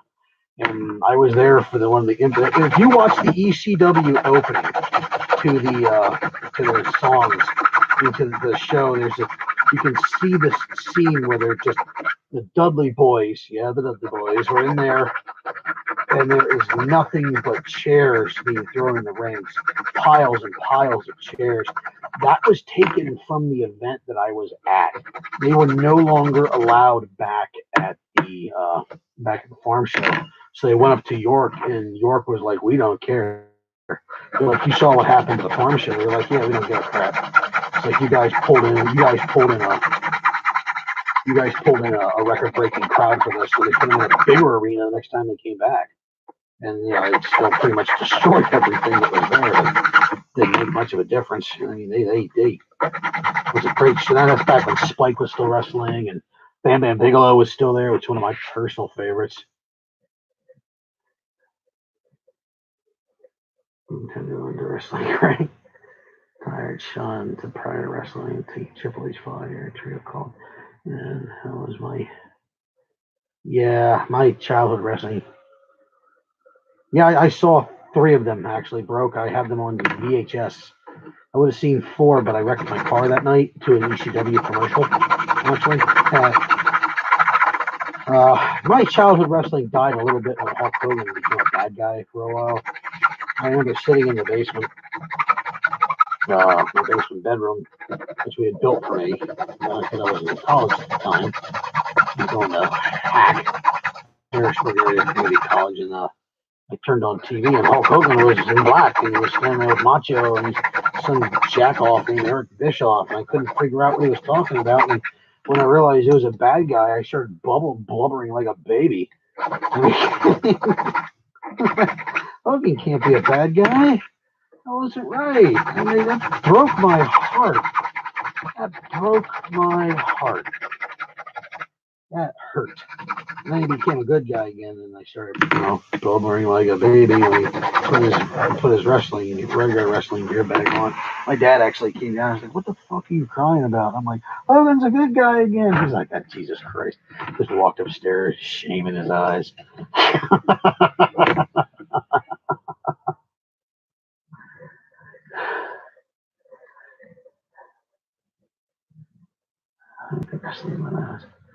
I say it's appropriate to mention I'm named after Stone Cold due to my mom's affinity. That's kind of cool. My buddy, actually, it's a really interesting story. Hershey, Kung Fu Hustle. I enjoy it too, but it's not the dubbed one. So, like, I'm usually pretty tired, and if I got to read them, I kind of get a little irritated sometimes. I don't want to read my movies. Sometimes I want to just chill and relax, and usually I'm getting kind of, what the hell was that? Like I used to get like really drunk back in the day, so it was kind of hard to. You know what? Kung Fu Hustle is an easy movie to watch with your girlfriend. All right, we're just gonna tell you that Kung Fu Hustle is an easy movie to watch. You want to get her, if you want to know how much she's gonna put up with you, you need to watch Kung Pao Enter the Fist. All right. If she can make it through Kung Fu Hustle, that's nothing. Kung Fu Hustle is a well done, hilarious movie. Kung Pao Enter the Fist is an entirely different, polarizing movie. It's on the lines of like people tolerate that as much as the Matthew Broderick version of Godzilla. I mean, I would rather watch the Matthew Broderick Godzilla.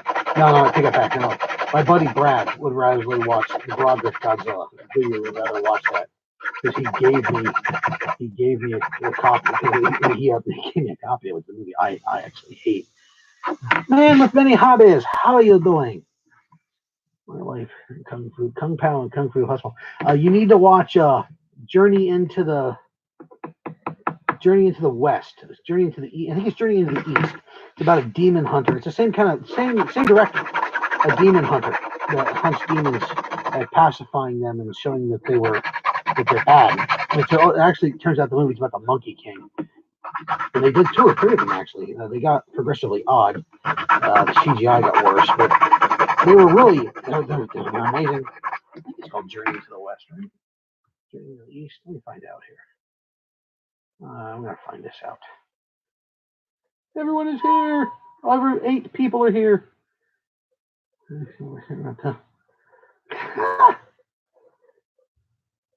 A file on plastic. I'm actually going to be. You gave me an idea for doing a Kung Pao Chuckle. Ha! Is that a movie, Kung Pao Chuckle? Because I just recently learned a movie. Shark Exorcist is actually a movie. I learned that. Dang it. Journey into the East. Let's see. Yeah, there it is. It's actually a TV series too. There's a movie. Journey into the East.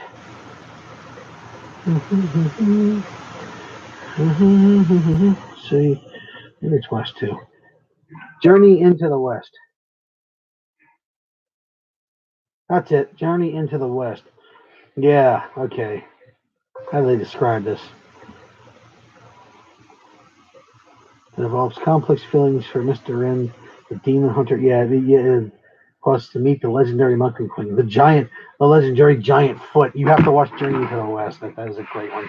That is another one. It's a Korean camp movie, just like Kung Pao Hustle. File on plastic. Yeah. Oh, that's another one. Oh, I'm losing stuff. Random broke, and I see folks in the wrestling FBI. So when Kong realized, fuck everything, like Wukong. Well,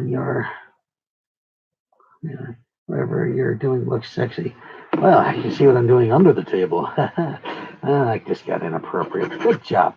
I lost my mind. I decided I'm like a file on living. I'm the one of these have to be repolished too. I decided what I'm doing, Mr. Too Many Hobby Fowler.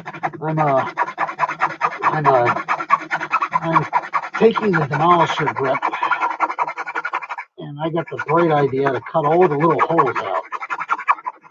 I've been doing this for an hour and 20 minutes. I haven't even gotten to the second row.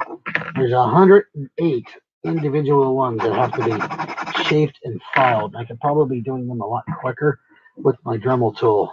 And if I get done with the stream, I really could go through back here with my Dremel and hit these.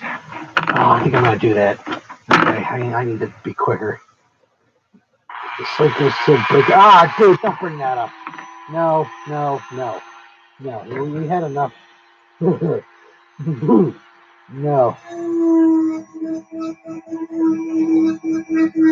What time is it?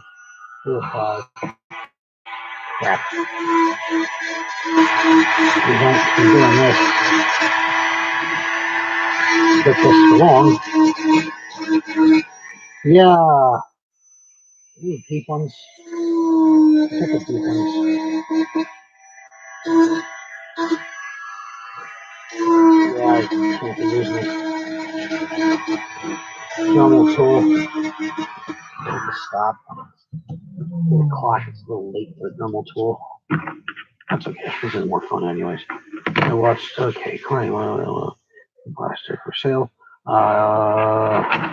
There we go, yes. Why are you going to be doing some blasters for sale? As soon as I get more stuff from my table cleared up here, I can get some of those. I got a very large box behind me I have to go on. Ryan Ingalls is actually sending me a bunch of stuff in exchange for another blaster added to the work bench. So I have to tell he's in this one, this build, and that build, plus his build for which are all essentially either pro bono or charity, and then one for a trade commission, and get those all done within a couple of months because I want to get some money made up with that stuff. Cobra Kai season 2, I haven't watched any of that at all. Clownie patch, Psycho Sid, no, I already read that. And Mob Psycho, haven't had a chance to watch it yet. It's on there. Cover your ears. Ha. Yep, sorry about that. I watched it minutes. Russo told him big moves. Stop talking about that fucking match. I think stop it. Adam. I don't like that. I don't like that. I can still see him break his leg when I close my eyes. Why spaghetti is not used for a structural hack. No. Okay, never mind. My God, my health. Let me say yes.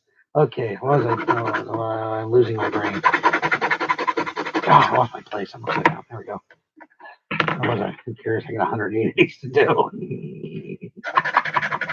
Yeah.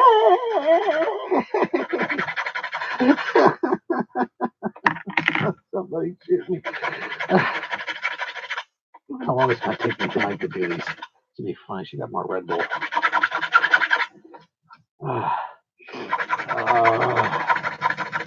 Well, see, I can get some of the problem is it's got like this double, poke. It's got this double lip on them, which you have to kind of build up to get rid of.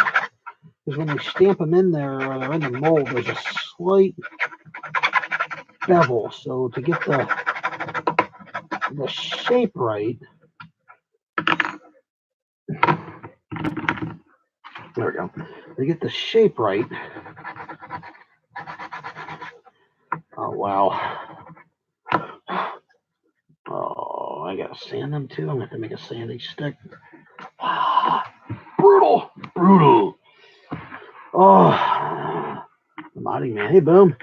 Flip flop. You haven't seen what we were talking. No, stop.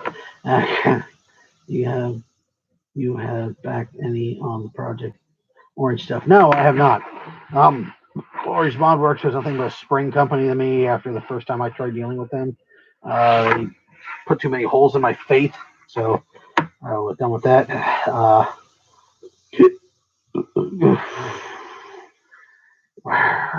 Therapy. Is that an exploder? No, that is not an exploder. This is a demolisher front grip for the pump. I decided to drill 108 holes out, and every one of them. I haven't even gotten started. I'm not even like literally halfway through this. It's been like an hour and a half. There's just so much little detail that needs to be. If you guys ever think of doing this, it's a dumb idea. I mean, it's gotta make a neat thing for the mod, but this was a dumb idea.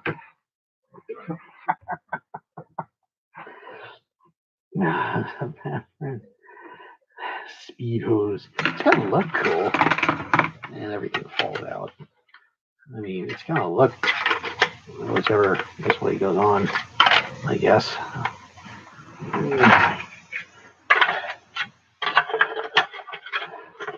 That goes here, like that. There we go. There, and then dumbass.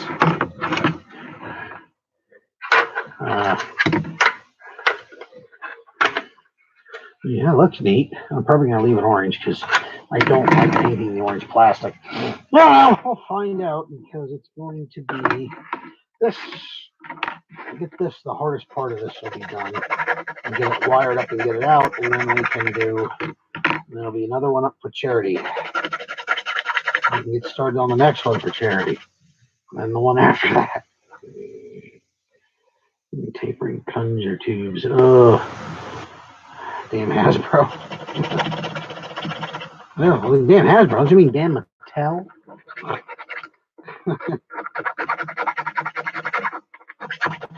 No, damn Hasbro. I mean, Hasbro for taking Hasbro could pick up Boom Pro. That wouldn't be so bad. Mattel's, there's a Hasbro and Mattel's the one that was in trouble. I think it was Hasbro was the one that was in trouble.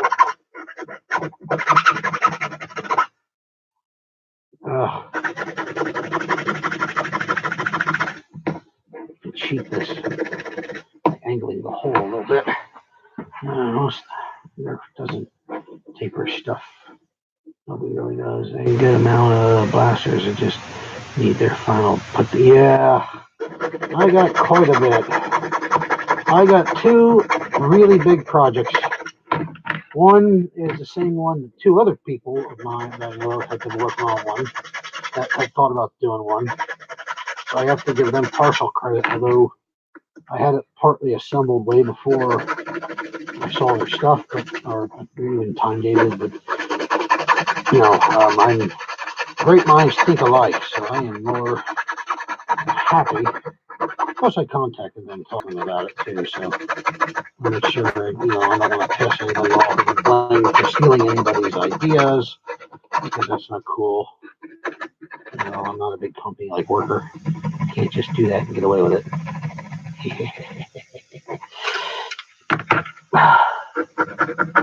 And then the other one is craziness of my own design.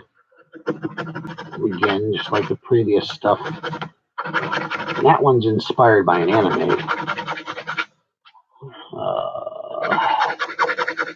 Actually, it was one that was way back in the day. With a pirate, whatever his name is, with the big white skull on his chest. The ship's called the Arcadia, and that's where that mod's going to come from. I'm calling the mod the Arcadia. It's going to have a giant skull on the front of it, built right onto it. So that's going to be a neat thing. I can't wait to be able to actually work on that.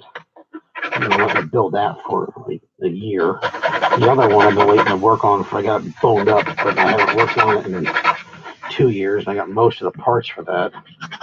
Coming to an impasse, though. I'm not quite sure how to do some of it.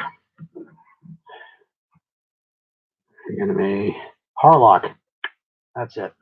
Yep, that's it. Harlock. I thought it was the original one with Harlock when they had him in the first time. When the space bodies kid wanted to go get the ice plant. He's riding the train, and the train gets him, and the unexploded bullets kills his friend. And he sacrifices himself. Yeah, I wanted to Harlock. That's gonna be was inspired by that. I needed a good name for the blaster, and the Arcadia just kind of came out to me the way it looked. Go again with upstairs. They must be having lots of fun up there. I should come down here and make them do this. Oh, what I was saying? Oh, that's way back again. So I have a Kronos mod coming up for Mr. Engelsted's. And the stippling on the Mr. Fowler's and the Too Many Hobby, formerly a Blono Nerf, gave me the idea to do a handle guard, a hand grip.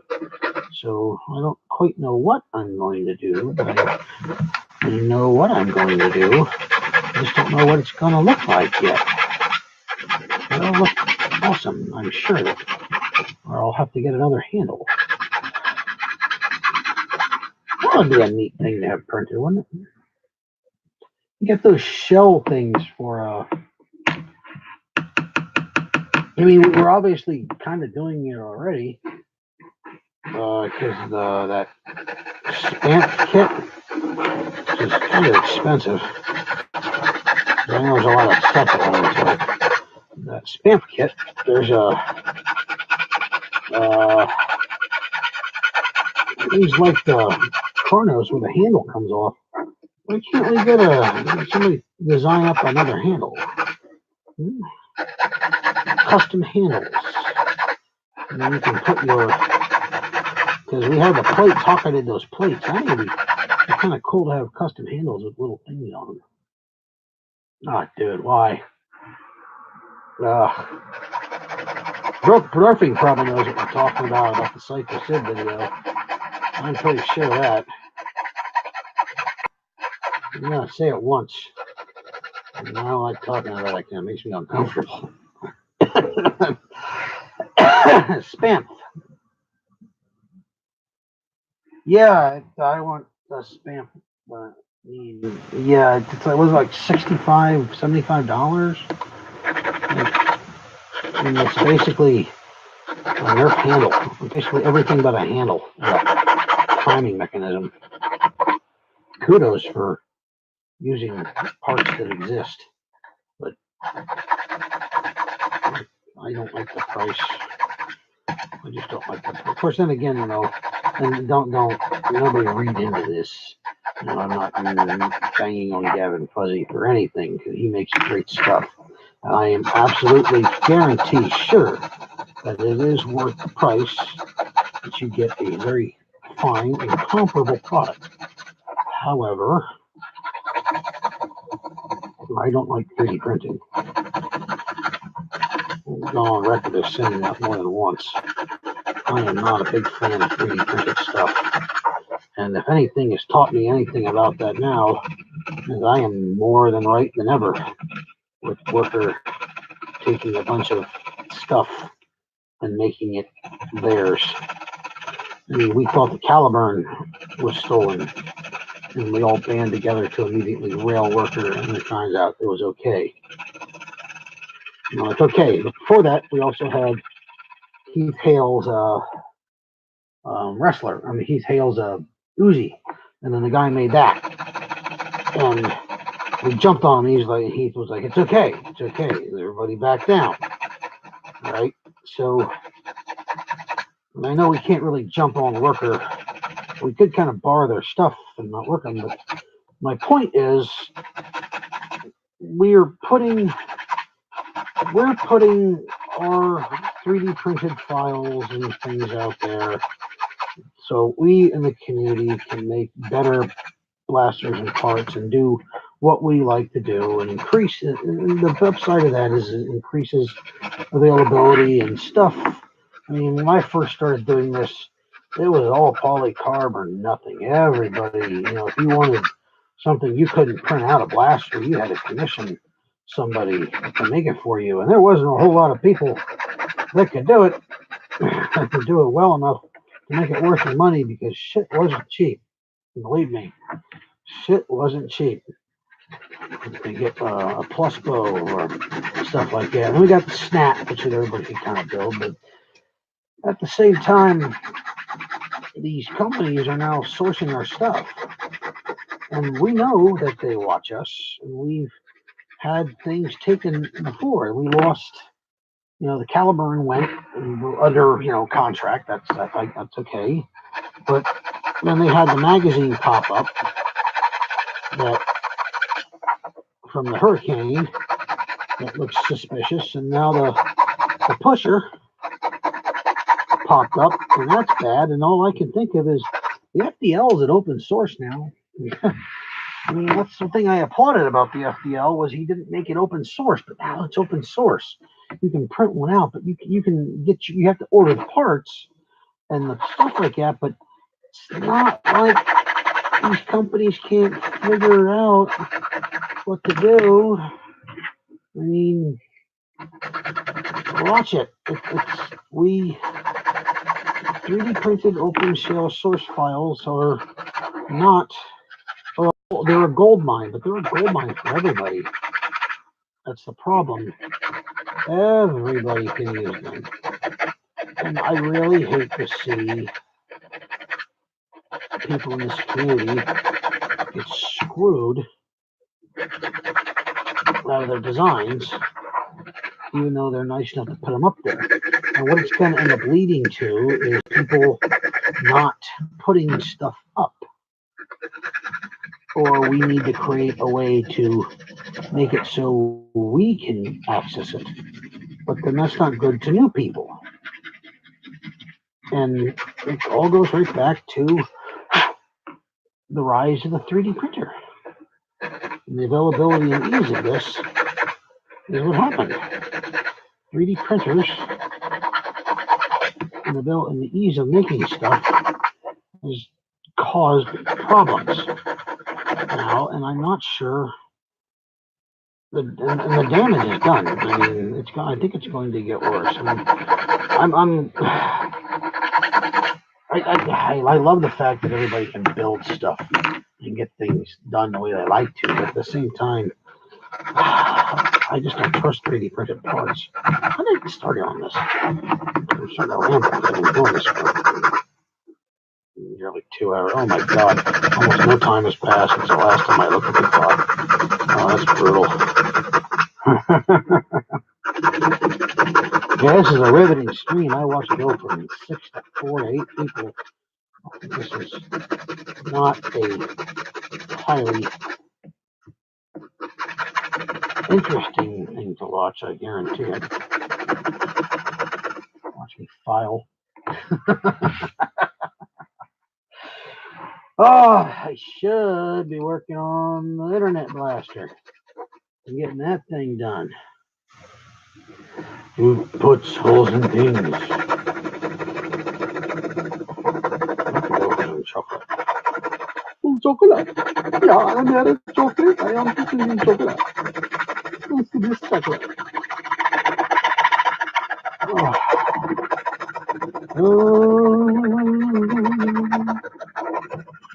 Should always work one of these at a time. I could actually looking at the light through it and see what it looks like. Yeah, would have been nice to have a tool to do that. Slightly all on. Ow, poke. Oh, that one hurt. That one went in. Oh, I feel like singing.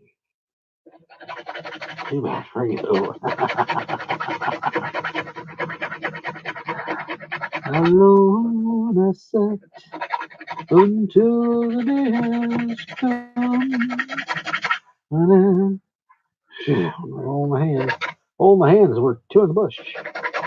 Or is it the second hole? Inappropriate. Inappropriate. Until the day has come. On mowing. We got to do some mowing. Mower. We have one of those Toro under motor butt mowers. And the swing arm came out of socket. You gotta get that fixed up. Gotta get the socket off with the bolts sealed fast, so I might be able to fix it with a C-clamp, but nobody else around here seems to have any urgency to help get some of that done.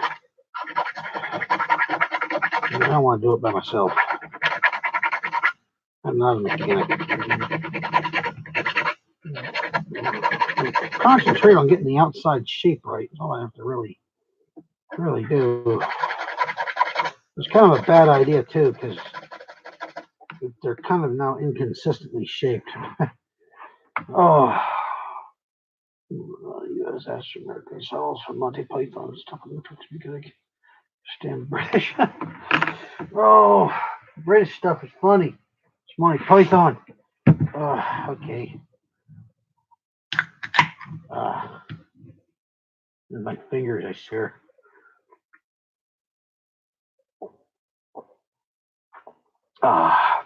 Oh.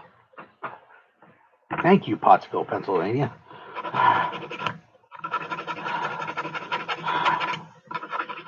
Took that tour a couple of times. It changes every time I take it.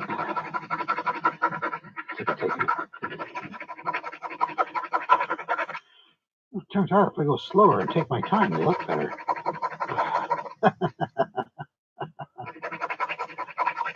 Go figure. Also helps get the thing at the right angle. Do you still? Yes. Oh. I think he's got as many as I do. I think he does. So I think both of his work. Mine require. Mine were not frustration free.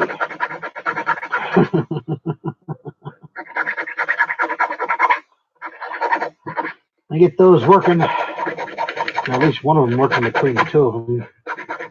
And I got one of those blasters I wanted off my list, and I'm hoping it's not going to be a disappointment like the damn crossbow was.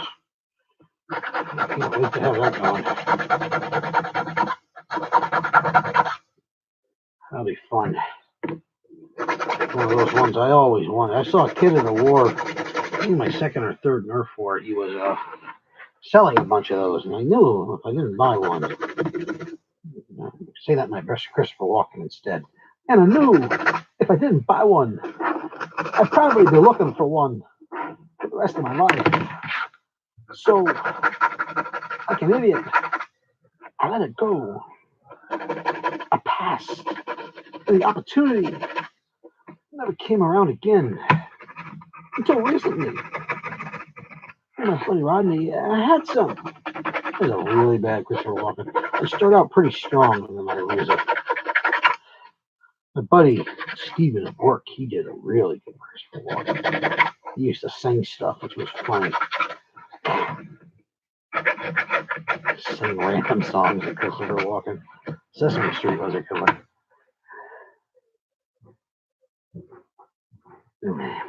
Oh, Mr. What the Foam, what do you know? Just in time, What the Foam. I was talking about you maybe about an hour and a half ago. This is the Demolisher we had talked about. I did something stupid. I decided I was going to drill out the holes. Oh, well, I have two OC Nerf, neither of which unfortunately work. I'm not sure. The one I was aware didn't work. And I'm not sure what the other one's problem is. I've yet to open it. Depending on what you want to do with them, it may or may not be a problem.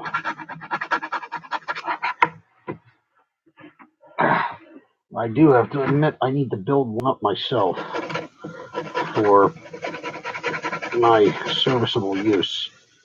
Although they're kind of outdated for combat nowadays. Look what I'm talking about. Almost all my crap is outdated for combat nowadays. Yep, that's the plan. This is insanity though. I got to go through this. Wish I could use this one. Poorly. Am I seeing things here, or am I? What the actual crap is going on here? This might be an optical illusion set up by the government. And you, Trump. And you, Donald Trump. Well, that's going to be fun 108 times.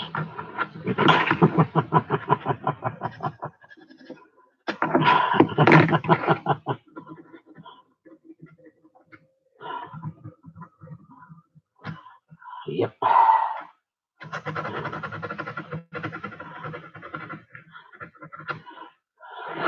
You know what? Oh, no. Oh, you bugger. No, you bastard. You blew it up. Not really. Just fell over. You blew it up. I didn't touch anything, you twig. Oh. There's that. Bodge cement. Bodge. Cement's bodge. Bodge cement. We're using everything nowadays. We're only heavily in a... Yeah, I wish we were. I got my local club up the road from me. They're heavily 10-year-olds. And then the other one is Blair County. They have a reasonable foot cap.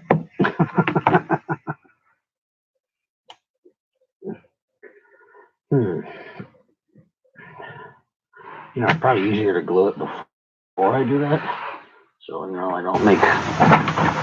Oh, God, put this loving toast machine. Monkey loving toast machine. Oh, look, it's storming the home and do it.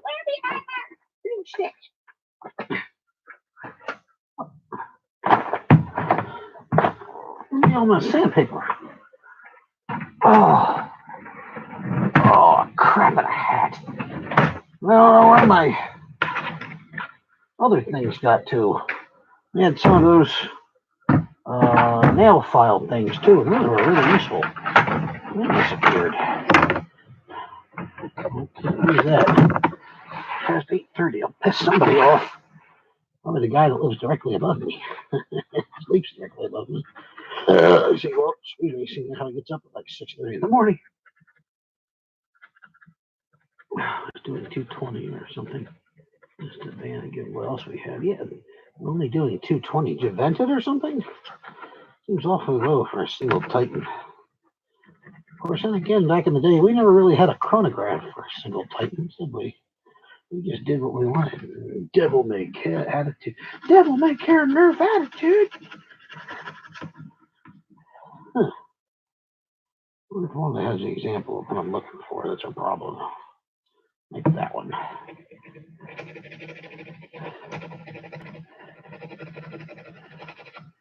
We only had a foot long barrel. Yeah. I don't know if people had a chronographer. It was a big event. Still don't concern myself with chronography.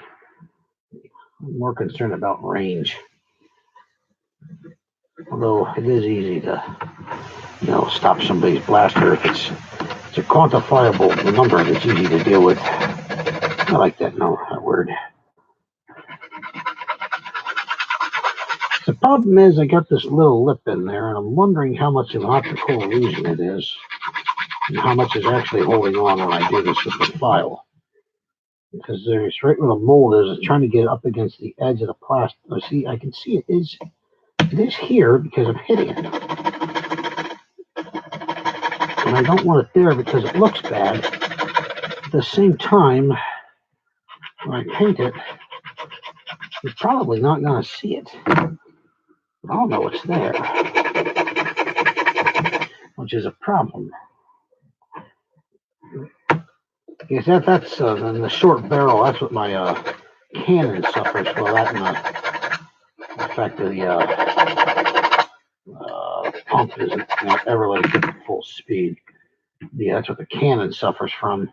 The barrel is literally only as big as a dart. That's as long as the barrel got. Because I don't want a long barrel sticking out of the front of the thing because it ruins the look of it. It already ruins the look of it when you're staring down it and it's got a white little barrel sticking out of the front, which I got black in every one of my turn. I got black in all the front of those. That would be a good idea until I get shot because the common cop thinks I point a cannon at him. I mean, seriously. I thought he had a gun. It was a cannon. Who the hell points a cannon at somebody, for God's sakes? What is wrong with you? Where is my... There we go. Pointy file again. You are kidding me. There's no sharp edges on the sides of that one. This is an older one. There we go. Nice file. It doesn't get used that much. Ooh. Oh, well, wait a minute. We got something here. Yeah, we got something here. Right. This one's still pretty sharp for me and not used. It's holding up pretty good. Oh, you guys tuning in to watch me file something insanely. You guys are nuts. I was nuts when you watch it. You guys are watching me do it. It's even worse. I mean, of course, I literally had you guys watch paint dry. So,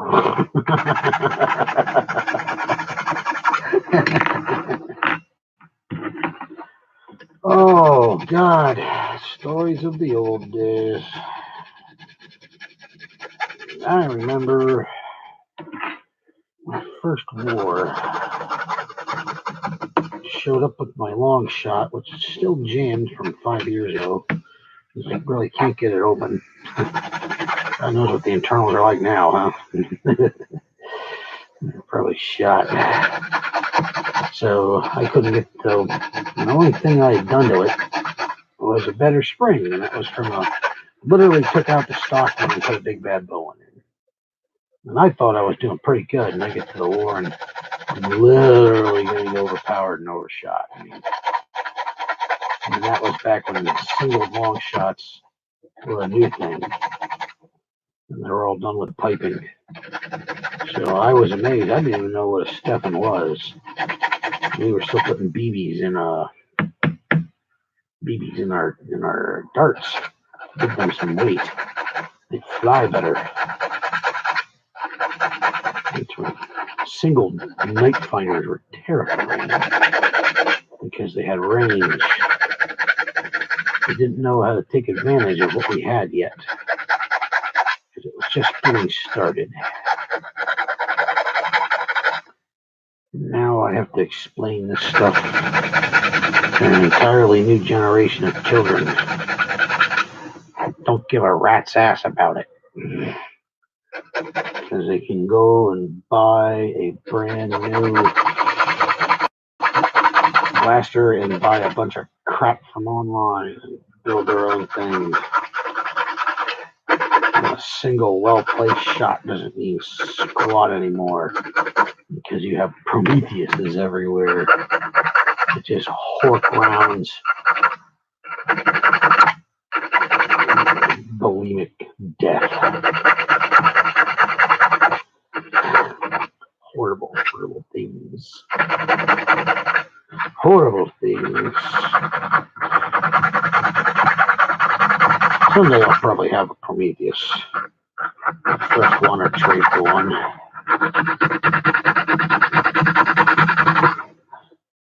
I don't want it for the balls. I just want it for the shell. I already had my buddy sending me a handle. Hey, see Nurse Up, KND, yeah, Coop. I met him when he was still doing that, the Boy Scout thing, and Ice, or UN13. Who else? God, these guys, the pioneers of the day. Drac without a head. Back when Drac had no head. Like a collage of his video work with the Dennis Leary song at the end of Asshole.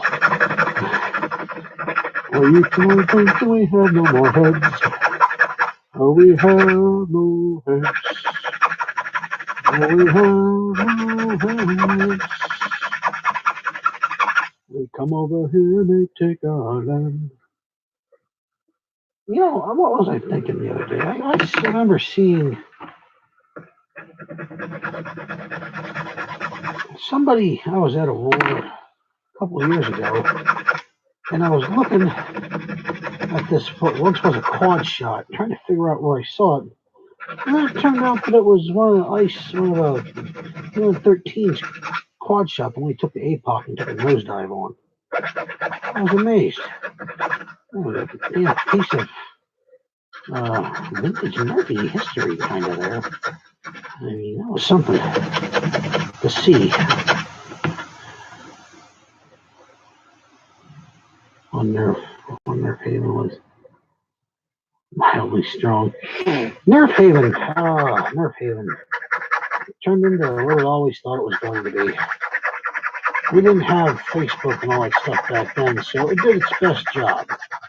But now it's an archive. And I think it was always destined to be an archive. They just never knew it. I think is what was happening. It was always destined to be an archive, because that's what it was to begin with. It was going to turn into one. And Facebook made that happen. It'd be nice to be able to, if I knew enough on how to do stuff like that, I'd go back and retool it and set up it as an archive. To have it more proper for still serving its purpose as a source of information.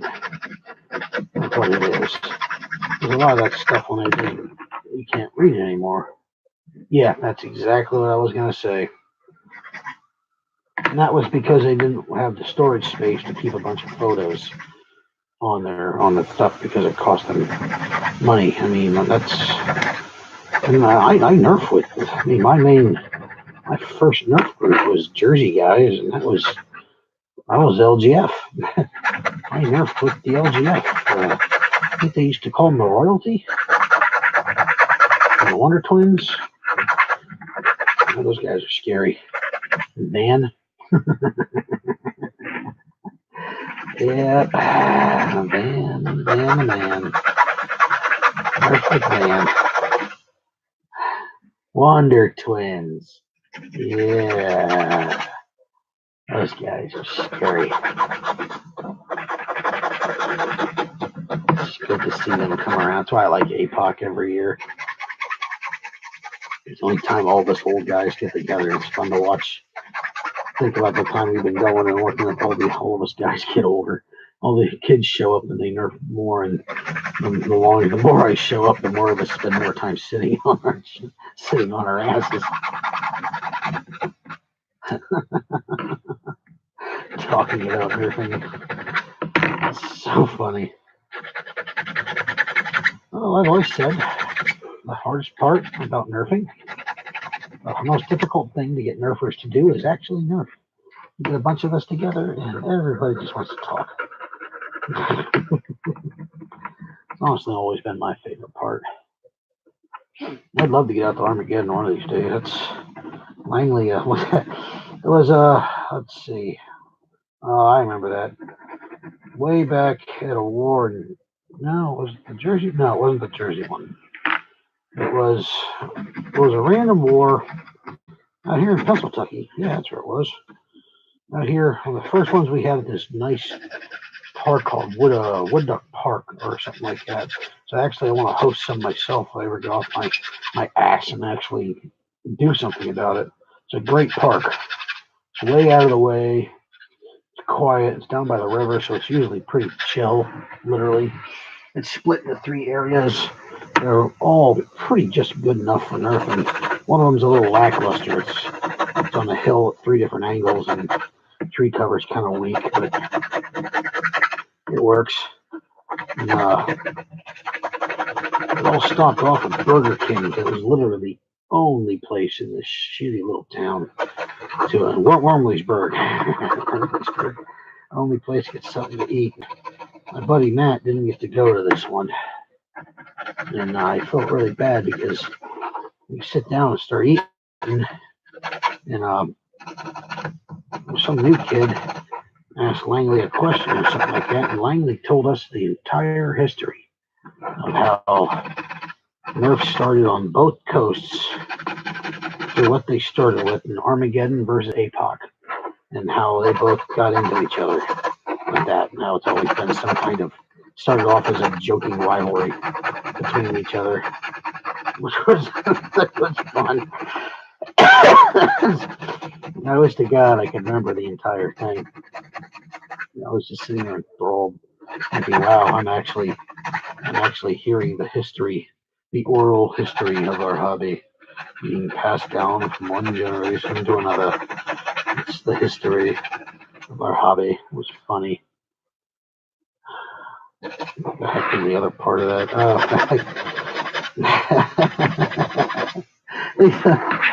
The things that happen while you're nerfing. There's a story from a couple of APOCs ago of a kid named Hydro Cannon Kid. I think his original name was Nerf Nova 64. I'm not even sure. He did some pretty interesting mods. He lacked final cleanup on his stuff. He was really in depth at using Hornets for making these absurd shotgun monstrosities. He moved to Florida. Apparently, he got his nickname because, like, back in the day. Share some of that one. Listen to the stories, kids. It's the only way you'll remember them. The baghead. Oh my god. That's why I got to get out there because I got to meet the other half of these people. This is the funny part of this. Anyways, this kid. The one thing you weren't allowed to bring back in the day, if OC Nerf would probably know this, there's a couple of blasters that were banned. One of which is a hydro cannon. I even hate saying the name of that blaster because I took one from about 20 feet and the thing had maybe a 2-foot barrel, so it was definitely maximized to the ribs, the short ribs, by the way. And that was one and only time I ever got shot by one, and I there was no reason for me to be shot by it because I told them I wasn't going to be. They're still banned from when I show up with people's stuff. They're dangerous. They're stupid dangerous. But all you have to do is wait for the person to shoot, and when they try to pump it up, it'll take them forever. You wait for them to shoot and have at them. As long as they don't get shot. If you don't get shot, you can take that person out. So here's a spot too. So he showed up with a hydro cannon. It was his only. Old man's talking. Yep, that's me. Yeah, showed up with a. This isn't exactly a round file. It's certainly oval. That explains a lot. Yeah, he showed up with a hydro cannon at APOC. And the only other thing he had was a single Titan. Like, there's 3 blasters that were listed you couldn't use back in the day. A single Titan, a hydro cannon, and a Doomsayer. And the Doomsayer was debatable because at that point it was just on the list because nobody really bothered to remove it. It was on there. So so he drove quite a distance, like most people would, to go to that kind of event. It was APOC's a big event like Armageddon. So they let him play with it. And to top it all off, his darts were fishing weight darts. So this kid, he was maximized to do just nasty work. Nobody understood, like, didn't even bother to read what you couldn't use at an event, I guess. So they let him play, and they take his darts. They're like, you're not using your darts. You can find darts. People will let you use darts. Just don't pump your hydro cannon up really high. Well, he got busted pumping this damn thing up, like, to the max on more than one occasion. So one of the I think it was one of the LGF, might have been back. I'm not sure. I don't remember who it was. So I'm not going to say for sure. Literally just grabbed this kid and looked at his shit and just started letting him have it. So I'm being told this story like the week after APOC by either Hero or Corey. I think it was Hero. And lo and behold, this kid shows up. He gets real quiet, and this kid shows up. He's like, "Oh my God, that's the kid." Well, not only he actually he had a rather intimidating looking long shot with a bunch of other pumps on the front of it, which was funny. But he had he literally later I saw him steal a bunch of darts from the dart bin, which was, back in the day we had to make our own darts. And I thought he was just picking out his. And at the end of the match, after he left, they went over to get darts. And they're like, "Hey, where are all the darts?" And they're like, "There's nothing but busted ones in here." And I'm like, "That's the dart bin." I'm like, "Oh my God, Hydra took them all." So had that kind of douchebaggery going on a little bit. The kid was okay, just off. So we get to his about a year after all that stuff. We're in Jersey now.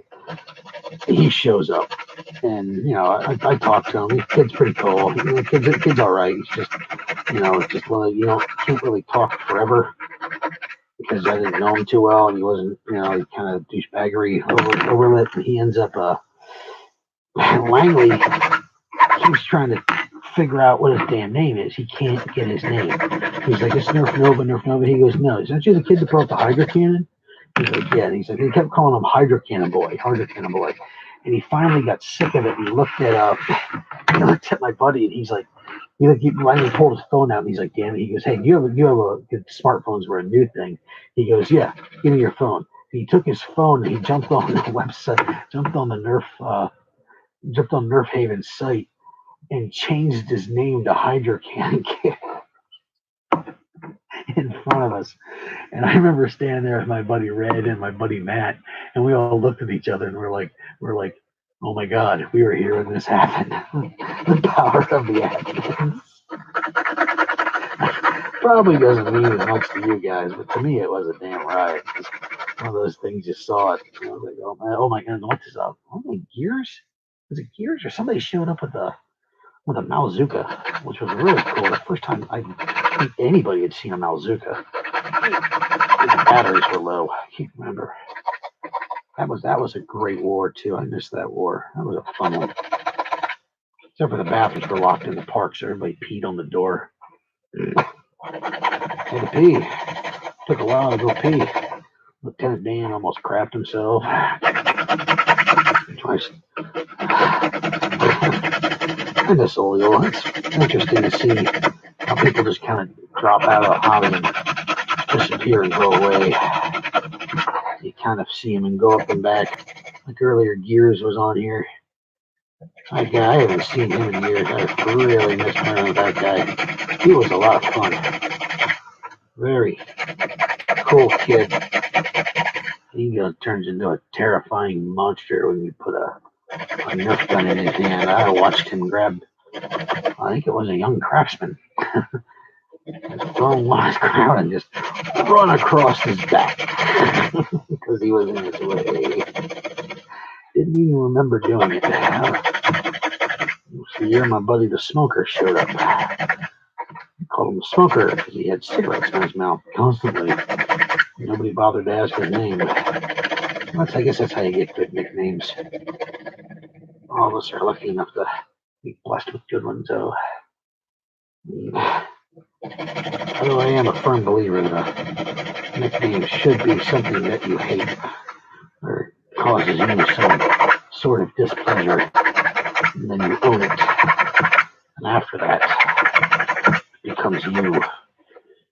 I've always been called, one of mine used to be Stumpy. Stumpy was a good one because I've been 5 foot my life, quite thick, especially as of recent years. Stumpy, Roids, because my last name sounds a bit like Roids. So, TFB, the Fat Bastard, that was the original Fat Bastard before the movie, which was funny. Let's see, Clownie is recent. Well, it seems to stuck the most. Can't remember well. I just didn't care for it, but I owned every one of them. You need to own your nickname. They're fun. For some reason, you people are still watching. God, don't you have any lives? You sick puppies. You're watching a man ramble incoherently and file plastic. Poorly. On both counts. I haven't even gotten the fun part yet where I get to sand it. Oh boy, oh boy, oh boy, oh boy. That's going to be the best part ever. Oh, that's right, I opened up a adult beer ridge. I have a beer ridge.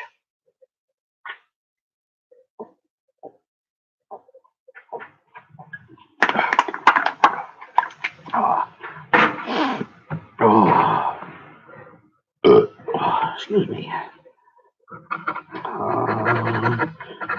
I've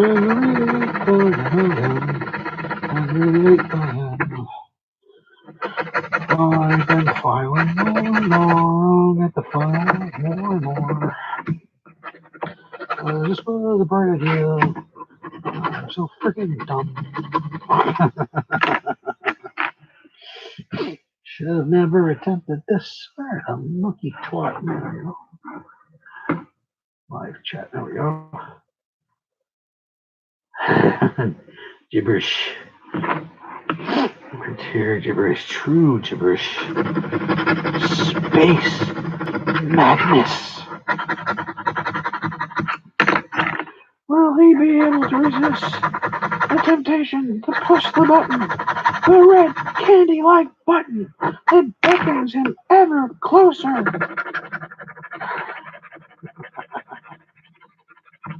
Anybody know where that's from? Space madness.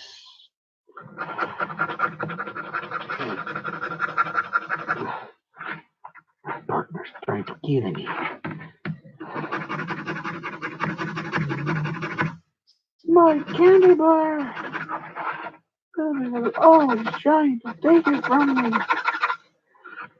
But it's mine.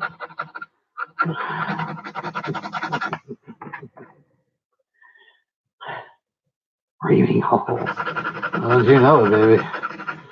If you're gonna do something, you do it right. Yep. Reaming and reaming and reaming.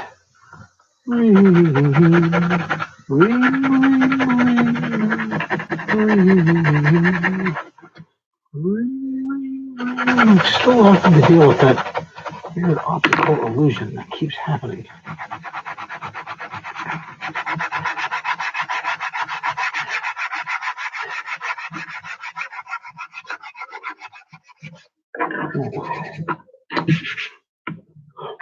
There we go. Nobody remembers their old cartoons nowadays, huh? Y'all didn't watch any of the good old Ren and Stimpy? Just shame on you. But if I said Gritty Kitty, you would have gotten it.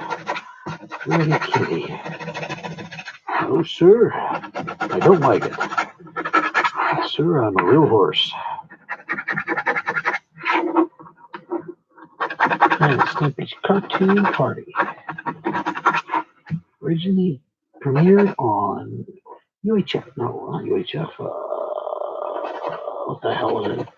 MTV. New Merlin this week. My current Merlin works well. I was talking to Kurt Tate about it. My brain was so shot that you've seen my the internet blaster, right, that I've been working on. I haven't done anything since the last time. That big old integration thingy. That. Well, I was wondering about the Merlins, because if I had enough brains to plan ahead, or even a scar for that matter, the barrel on that thing, here's where the orange is on it. So the barrel goes to about here to a place where it goes through a piece of PVC pipe and make a ring for it. So it goes through and holds right there. So I got the barrel sticking in. If I had been a smart man, I would have left enough space to put I would have gotten a slightly longer piece of brass, or found a better way of doing it. It's your standard foot-long piece of 17/32. I would have put a scar or a Merlin on the end of it. Now the only way I can do it is to put a 19/32 coupler over it, and then 17/32 over that, and have it stick out. But I don't like the way that looks, because it literally looks like that. And the blaster has a really cool profile to have that sticking out, and I don't want to have to build something else on the front of it, because that's, frankly, I want to get that thing done to be able to use it this summer. So I was wondering if it would be easy to carve, because granted it's a foot-long piece of brass. I was wondering if the first inch to 2 inches of that outer tube is 19/32 the sleeve over 30-second brass. Well, see, I can open it up to put it in there, but the problem is I only have, uh, let's see, an inch and a half, about an inch and a half of barrel before it breaks the front, and it won't look the same. And I'm a guy who likes aesthetics over function, because the aesthetics can, if they're given, the aesthetics are worth it a lot of times over function if it's not a giant sacrifice. So my thought was, I started thinking of muzzleloaders. Muzzleloading rifles only have the last 2 inches, 2.5 inches maybe, with a twist on them. And I was wondering, with a foot-long piece of brass and no way to try to remove it, and not being able to stick something out the barrel because I don't want to ruin the way it looks, if it would be possible to take that and literally put a twist in the end of it, and if that would impart a difference to it, like a muzzle loader. Like, it doesn't make it extremely accurate because it's a ball, but when you run the muzzle loader sabot slugs down there, if you're familiar with muzzle loaders, I don't know what your familiarity on a muzzle loader is. The sabot quick load slugs, it basically look like they're basically bullets. They're bullet shaped with plastic backs, and they were made to work better. Yeah, see, I'd much rather have a removable or something built onto it, but I don't know how much. I got a piece of 12-inch brass on there, and I'm not sure what that's going to screw up for optimization of it. Now, I know if I put a barrel over it, it'll recut the barrel and then gas out. But just to add the Merlin into the end, I'm not sure. I guess the answer for the question then would be, what is the optimization of barrel length plus Merlin for the Nerf dual strike plunger tube? Because I'm currently running a dual strike spring and the regular in the stock Chrono spring. I can run a much heavier draw, as because that blaster will take it, but I like the feel of the draw. It's heavy enough that lets you know that there's something there, but it's light enough that if I give it to a child, they can pull it. This is what I like about that, because I handed that blaster to some kids to let some kids go and try to break it, and I wanted to see what it would take. And young children can prime that because it's long and easy to prime. It doesn't feel like it has a lot of weight to it, but there is a lot of weight behind it. I don't know what it's about. I mean, I wish I could show you, but there's no way to show you, and I have no way to measure it. I don't know what the weights on the springs are, unfortunately. I was looking for something that fits. I just sorry, I had a 10K spring. I may still have one. I know I had sent one to my buddy because I had gotten one for free with some stuff that were sent to me. And I ordered something because something didn't go the way it was supposed to.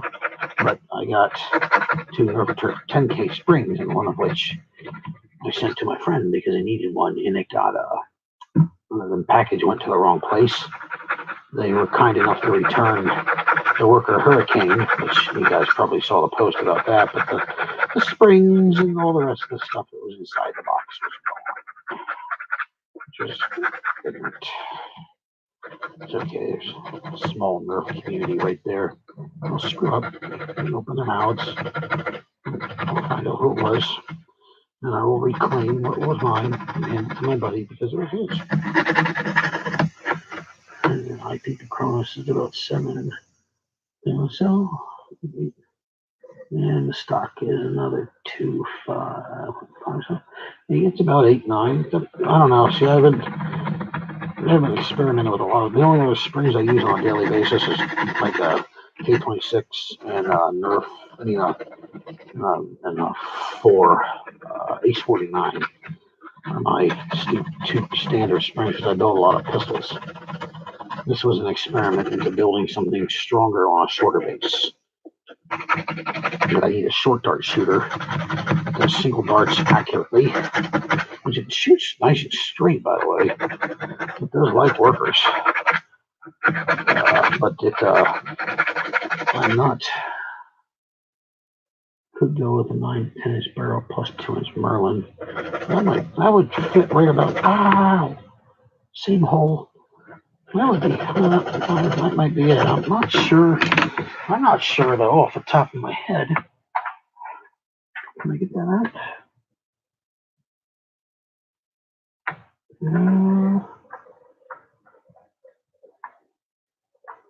I'd probably have to build a new assembly. That doesn't feel like epoxy. Yeah, that's epoxy. Shit. I thought that was the other stuff, but it's not. That's epoxy. Only reason I think that because if I screw it up and then I have to go build another one, I don't want to build another one. But it honestly would be worth the shot to go ahead and do that. Simply cut it down and space it out to fit. I mean, what's the worst case scenario? The worst case scenario is I have to build a second barrel because it's not maximized and it cuts range off, which honestly I could fix by adding more spring power to it and sucking away a bit more dead space because there's still enough in there to remove enough dead space on that. That's for sure. Okay, well,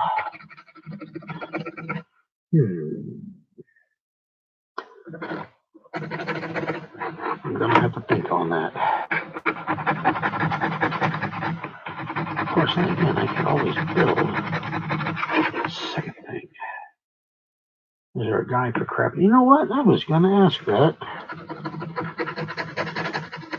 No, there's just magic. That's why they're called Merlins.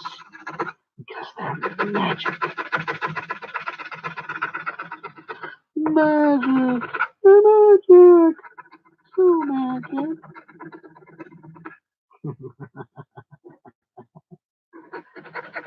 Nothing but magic. It's the wizard. Daffy Duck the wizard. Oh, the wizard. Beware his power. Unspeakable power. You guys want to see something cool when they redid Looney Tunes? The show sucked. It was mostly the stories behind Bugs Bunny being retired, his now retired life, and Daffy was living with him. Daffy out of age, and one of them, they did songs in between some of the episodes, and they did one on Daffy Duck the Wizard. If you type in Daffy Duck the Wizard on YouTube, you'll probably find the song. It's worthwhile checking out for like 2 minutes. It's funny. Definitely funny. Oh, the gaze of the necromancer. With the wave of his hand, the heart will explode. It's basically all the things you used to do as a kid. Like you drive down the road, put your hand out in the car. Trying to make the doors open by waving your hand like Jedi Force. You have to just step on the platform or come up close to them.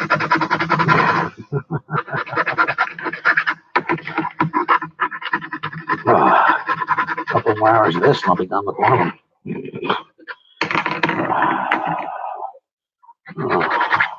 Yeah.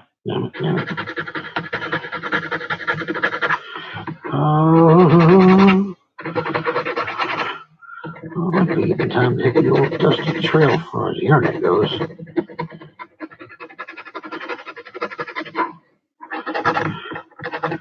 Sooner or later here, we'll be doing that. I'll be looking forward to that one. Screw that up too.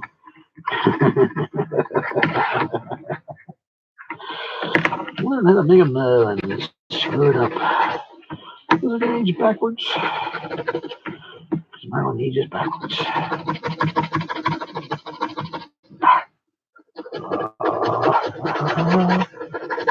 Now I want to watch Sword and the Sorcerer, no, I can't remember the name of the movie. Sword and the Sorcerer was one, and then the other one was Excalibur. I want to watch Excalibur. I'll watch Excalibur. That's a cool movie.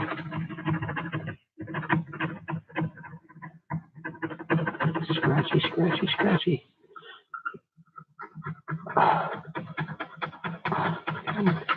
There we go. Everybody make a video. 5 people are still with me.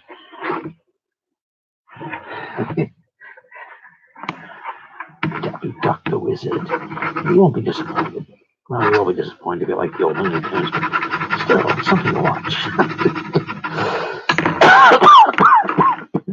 wonder how much plastic I've inhaled over my life. Probably not as much as people that do major integrations like Mr. Nate. Probably sucked in more plastic than the rest of us in a short amount of time to working on stuff. He's done cars too, so he may have sucked in even more. Like dead and stuff like that. Good stuff. Cancerous stuff. Tasty stuff.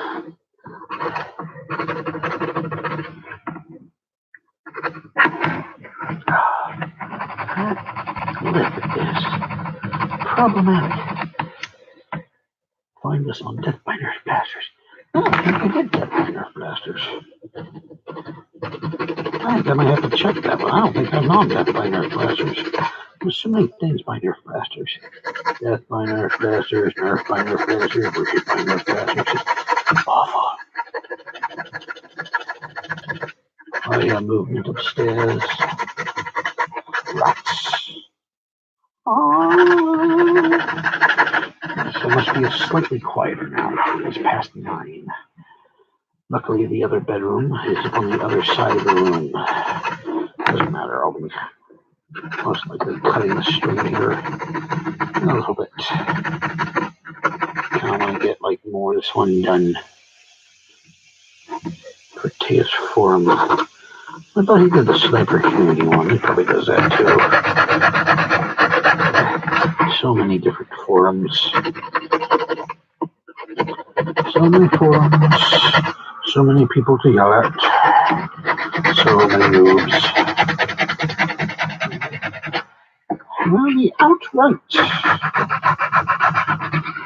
Oh, I just thought of something. I think the optical illusion I'm seeing is because I'm not getting this at the straight up and down angle that I should be getting these at.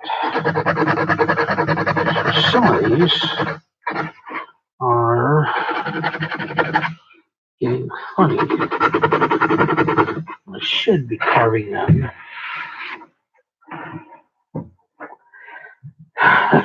No, I know upstairs neighbors' roommates actually. I can't run the power tools.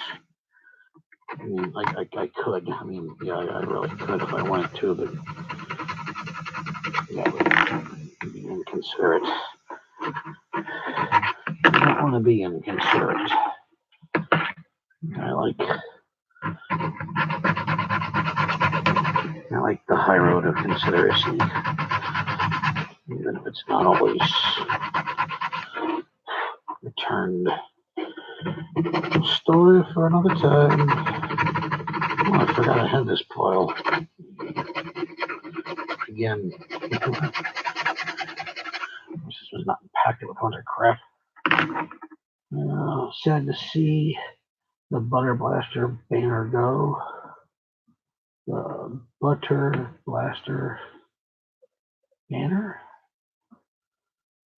I'm sad to see the. Oh, okay. Okay, I get it. Never mind. I That's one I kind of want to get my hands on. I wouldn't mind getting my hands on a Fortnite score. I think I could do neat things to that. Of course, a lot of people are going to do neat things to it. So I don't think I'd be the first person to do it. And I'm definitely not going to be the first person ever to grab one, that's for damn sure. Not anymore. Not that I want to be the first person anyways, because I don't play Fortnite. Nope. Paula Dean's writing a Fortnite. That's funny. That's funny. Paula Dean writing a Fortnite star. Oh, I like that one. That's a good one. She would too.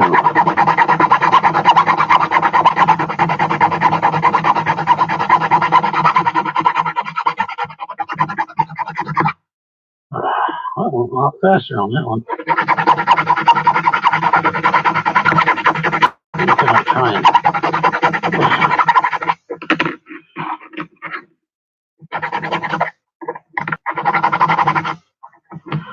Oh, I'm almost done with this much. I think I saw that one. I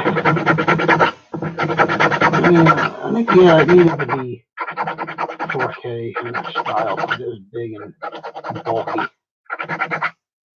I think I might have said that to my buddy Josh. Somebody needs to turn that into a bolter because it's huge. Huge. So huge. Definitely. Huge. Give me a raging clue. Give me a raging clue. I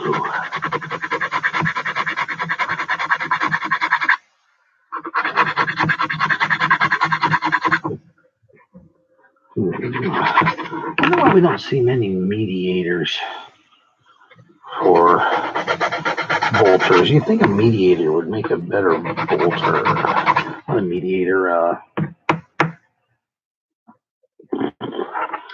maybe it wasn't a mediator. The one that had all the stuff that you bolt onto it.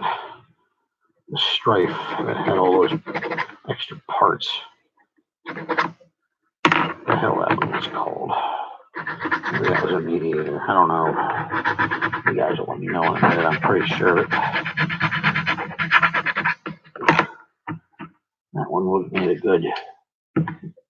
good bolter. But it's just giant.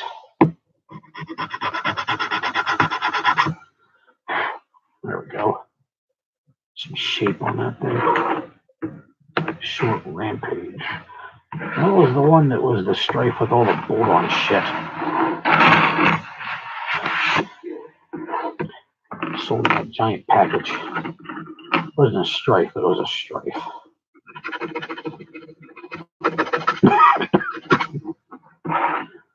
I don't know what it was called. Dry stripe. That sounds about right.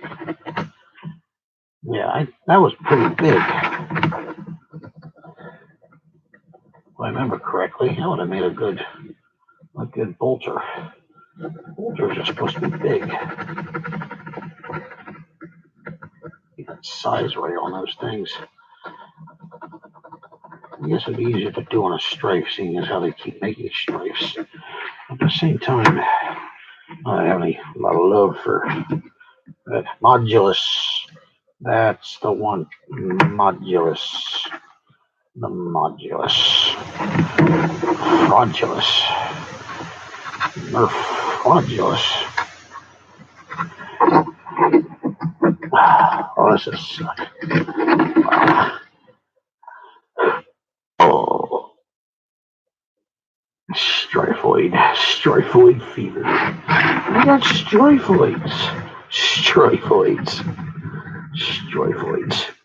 Oh, I can't sit down, man. I got strifoids. Murphy's got strifoids. Strifoids.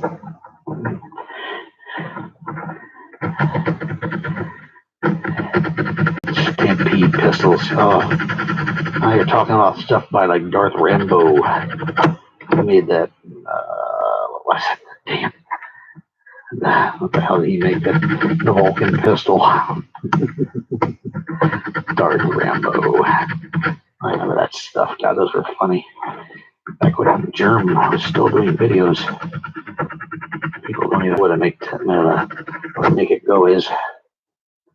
Everything is some kind of little purple pill.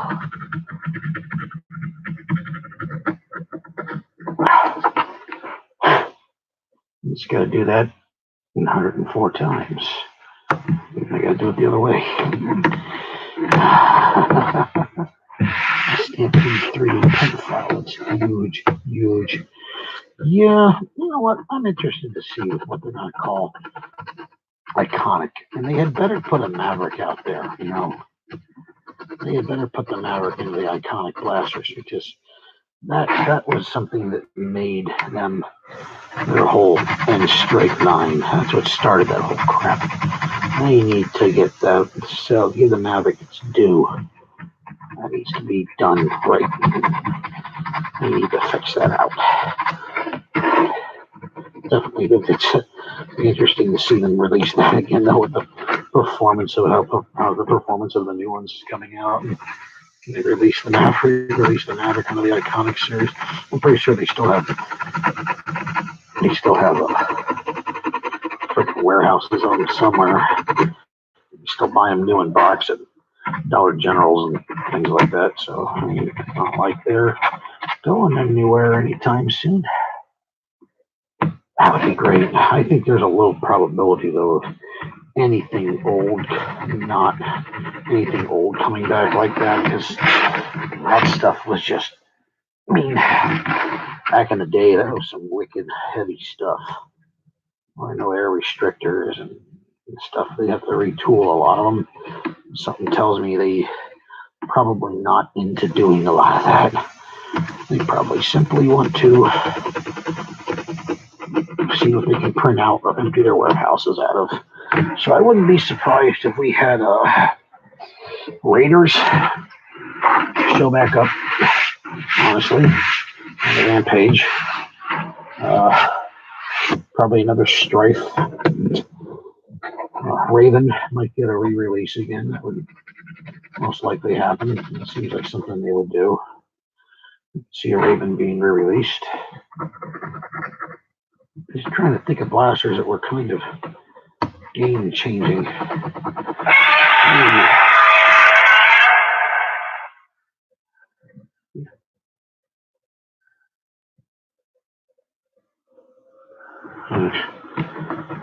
I think maybe the oh no, just killed my train of thought. Raven's a good chance it might come back. Jesus, God, come on.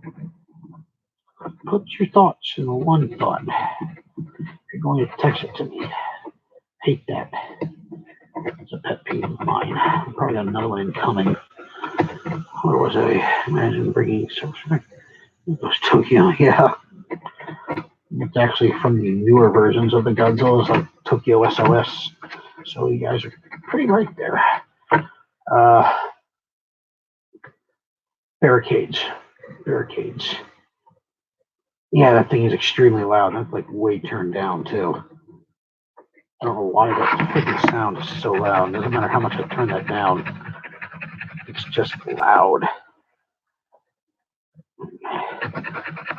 Still terrifies the crap out of me once in a while at night. I had it for my alarm clock, but I had to change it so it was making me shit my pants when I woke up in the morning. I can see the barricade or the stone wall, whatever the hell they call it. It'd be interesting if they release any non-blaster stuff. I could see some swords being back on the market. Maybe the Warlock axes. Because those things were, I think, really iconic. I mean, they did re-release the big sword anyways. Yeah, long shots are a possibility. I'm going to say we probably get a deploy. I bet you we get a deploy. I can see that happening simply because it's a deploy.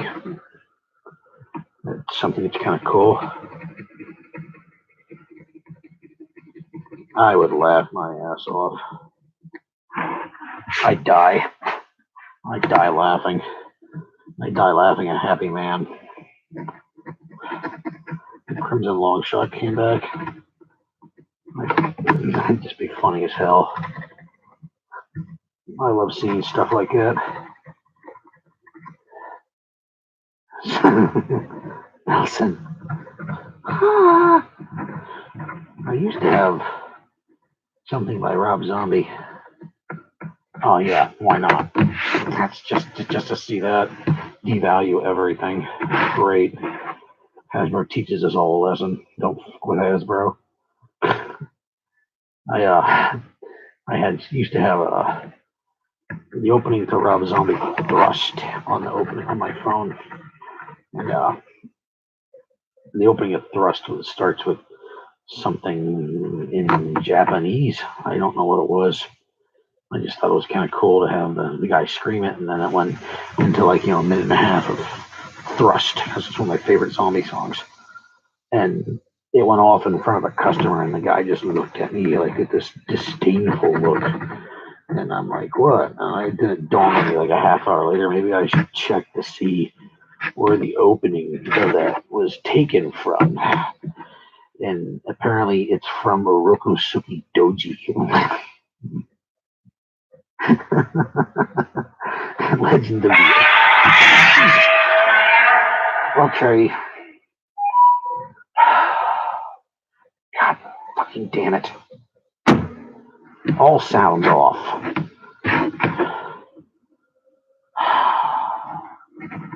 God. Piss me off.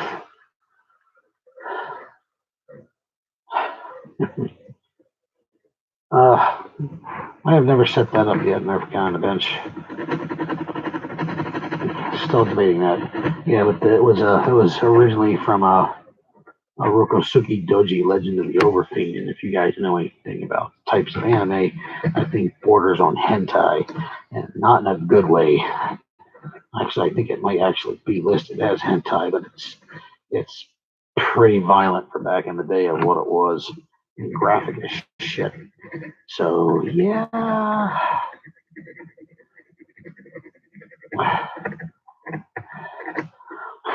Yeah, that's a good idea. Nerf me on the bench. If you want to give me money, join my Patreon.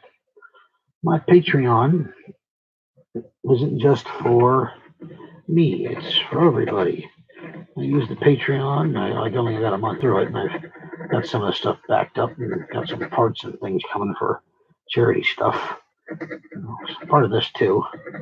You pay for shipping for like blaster builds, for the giveaways and the charity contest I run every year, because that takes, the last one I shipped was to England. And that was a lot of money.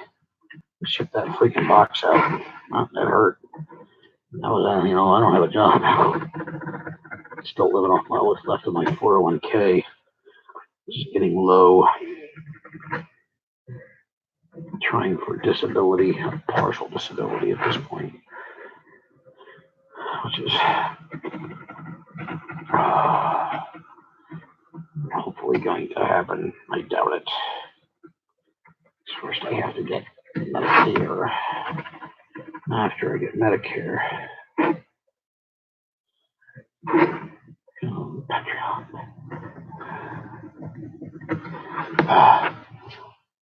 It only sands one side of it too, by the way. Drinks. Good idea. I had a beer, so I'm gonna have more of this water stuff.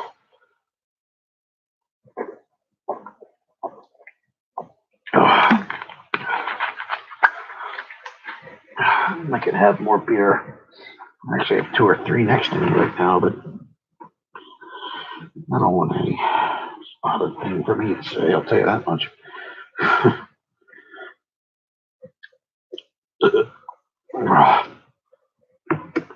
Oh, water stuff is bad. It's not beer. Beer is calorie laden, awful. Salts and goodness, liquid bread. Liquid bread. Still got 6 people watching me. Yeah, Patreon is for community stuff, community related. Actually, one of the things coming on here for that's going to be the Rob style drops. I'm going to do them through the internet. So I actually have to reach out to somebody for that one. This should be a good one. Should also have a lot of fun on our recourse on the back edge of it. You guys might see why you're a sick person like me, the humor and why that would reaching out to somebody else to have them send blasters to people because you're paying for them to do so because they have a giant stock of them would be funny. You don't see why that's funny. I can't help you. You're probably a better person than I am. I can't help you because you're a better person than I am. You don't find fun in other people's misery. You made a classic mistake. You challenged a Sicilian to a leap. Should have made those glue sticks.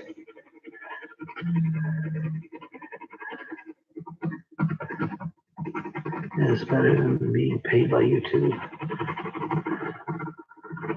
Yeah, well, like I said, the longest time I debated whether or not to do a Patreon, and I actually had quite enough people asking me about the Patreon. I like the whole, being paid to do the video.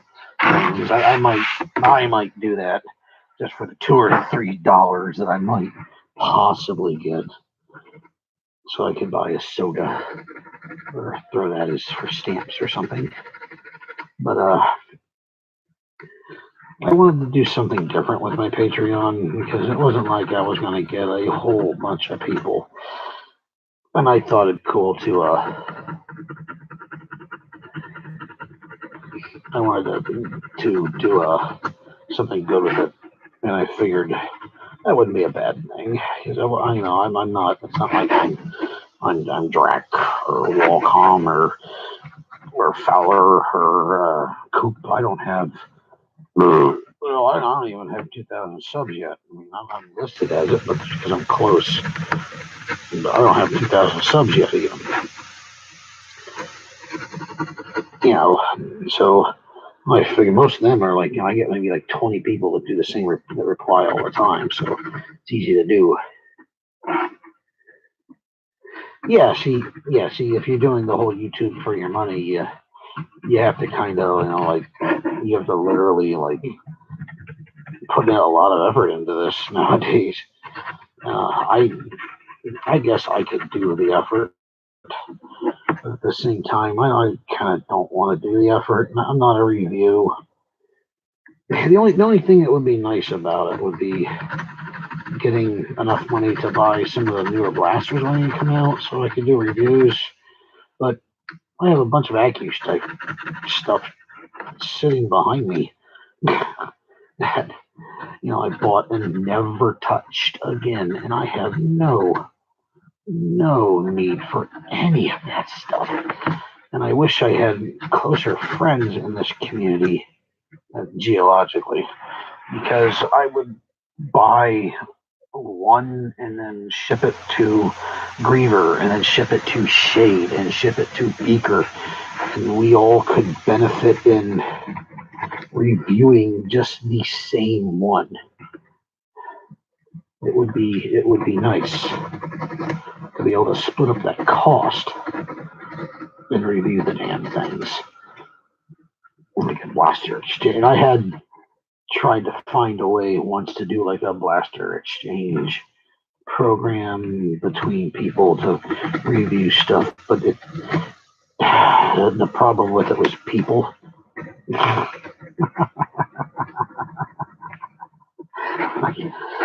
people are the problem. Like somebody doesn't, you have to literally vote. Like the easiest way I could figure out was you basically vote on what you want to get your hands on. Yeah, see, like I get, like like I said, most of my support is on the coast or further out that way. Like I think like if I was even in like the York area, it'd be easier because Shade's down there, and there's like some other random people in that area. I think Super Vaporeon is somewhere here in Pennsylvania area. It'd be easy to get a hold of him, although he doesn't do like channel stuff. He just goes on Wallcom and moderates stuff. But stuff.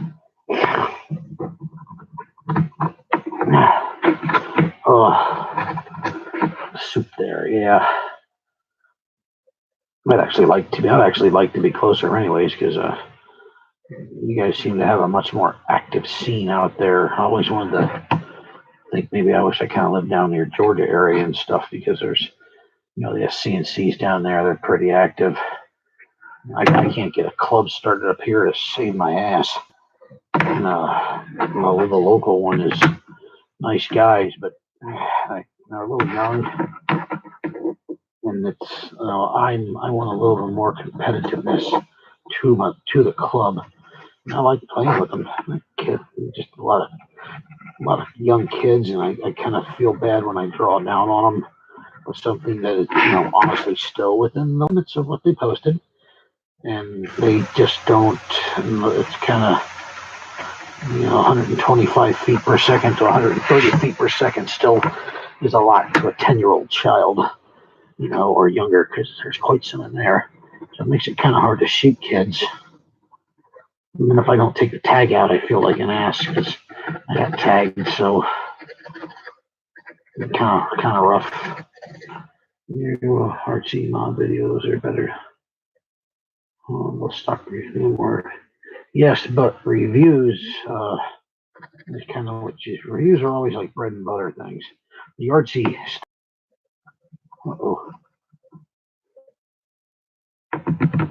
There we go. Glitched out.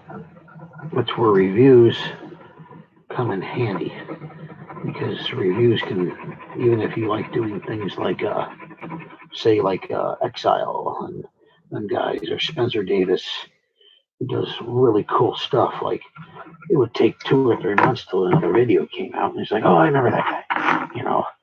Kind of like Weird Al. Like, I remember that guy. More. So you kind of need videos like that in order to keep yourself seen, so people know what's going on, or you need to have the weekly decent content on with intelligence or something, which is where like OC Nerf comes into play. Weekly intelligently commented channel filler. Yeah, more, well, filler actually would qualify, unfortunately. I hate to say this because that's pretty much what it is, but like gifts, like videos for me, like gift videos. People send me stuff on a rare occasion. I get stuff. Like I refer to that, unfortunately, as channel filler. I mean, absolutely no disrespect by it whatsoever. I mean, no disrespect when I refer to things that people send me as a channel filler video. But it is technically what it is, because it is not normally what my channel is. So I hate to call it that, but under a technicality, that's what it is. Yeah, see, I'm trying to keep the week by week schedule, but like a lot of my videos that I didn't put out are kind of dated off, and I do have other things to do, and I actually have plenty of time to do them now. It's not like I'm employed or anybody's even trying to freaking hire me. 16 years of retail experience. I think it'll at least get you a damn interview at CVS Pharmacy. Well, I know what happens on an off occasion. I do get an interview. They take one look at me and they really don't want to hire me. because I don't look like a hireable person. Even if I shave and trim, the stigma of the weight is enough to keep me from being employed.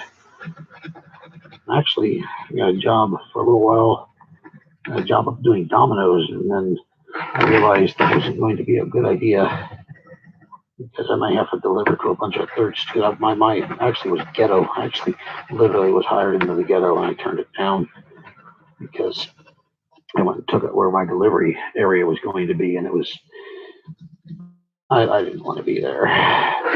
There was a lot of like 3-story buildings with no elevators. So I'm like, yeah, I literally realized I was too fat to do a delivery pizza delivery job. But that didn't matter because it wasn't like it wasn't a good. It was ghetto. I wasn't happy with ghetto, and I like my car, and the area I was going into was not a good area. So, yeah, regular content is the term I'm trying to get here. You need regular content on a regular basis, or you need to withhold some sort of hold to a schedule. And that will help you severely with what you're trying, with stuff that you try to do. Without that, you kind of fall apart if you don't have the ability to get a hold of things and stuff, which is where like Bobo comes into play. Bobo has probably one of the worst uploading schedules I think I've ever seen out of anybody. It's not regular. It's not. Well, I think he's done 2 videos since the year took off. Now, granted, he did move, so yeah, there's that. I'm not knocking on Bobo or anything. I'm simply saying that he has the numbers to be able to, like, kind of like do that because he's Bobo. He's got numbers. He's got connections to like send stuff and get stuff taken care of. And he's a figurehead already in this. I don't have that ability. If I disappear, you know I have a new one here somewhere, damn it. If I disappear, I can go down pretty quick by losing stuff.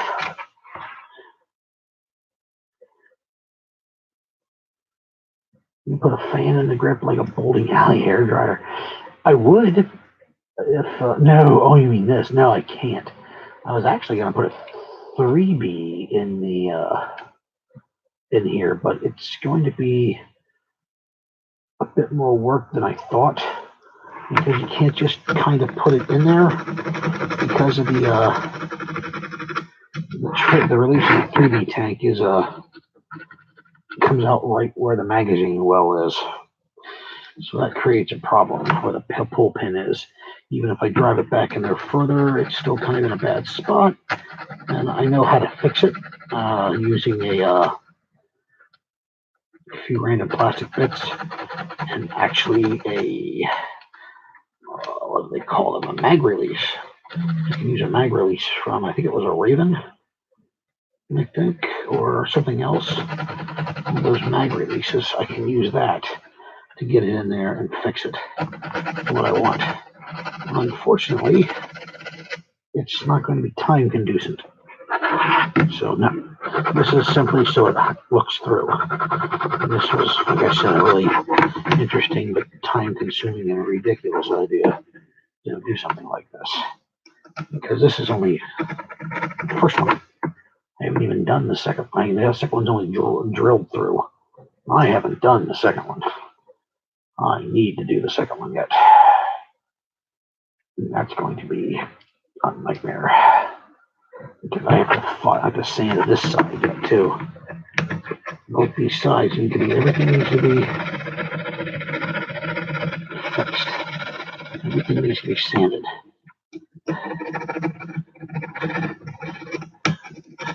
This is not an easy task.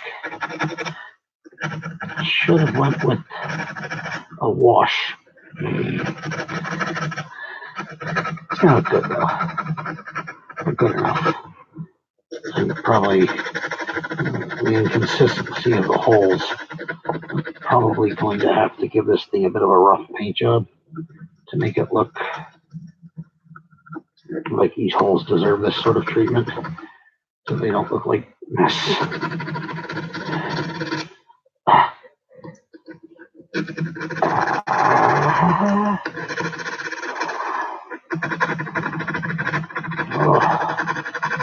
I think I'm gonna have to pee. Drink all that water, dumbass.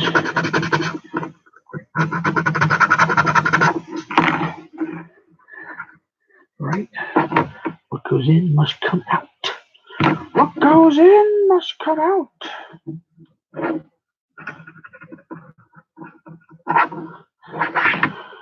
Where's going? Where's going? I empty the pinnacle on your snout. Eat your eyes, eat your nose. Eat the jelly between your toes. A big green worm, rolling eyes. Where's my sanding sponge? This will let me know. Yeah, that's what I thought. Okay. Had an idea. Part of the problem. Well, that's right. Well, put cheese on cheese grater, see what happens, right? That might not be a bad idea. I don't think that would necessarily be a bad idea, Mr. Engelstead. I can't say that I haven't peed in the 5-gallon bucket that I use as a trash can, because I didn't want to get up, because I was lazy or I was sick, which I've done. Running a fever. I remember that was pretty bad. Should have went to the hospital. I should have went to the hospital, that was for sure. Yeah. Running a fever and hallucinating. Didn't even realize I was hallucinating. That's the fun part about hallucinating. You don't even know you're hallucinating. Chamber pot. I keep mine in the medicine cabinet. Ching.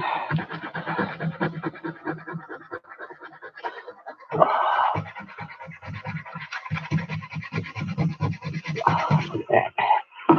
Yeah, we're getting somewhere. We're getting somewhere. Gatorade. Gatorade, I have one of those.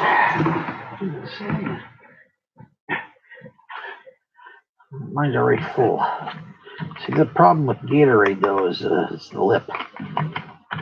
Powerade. Powerade.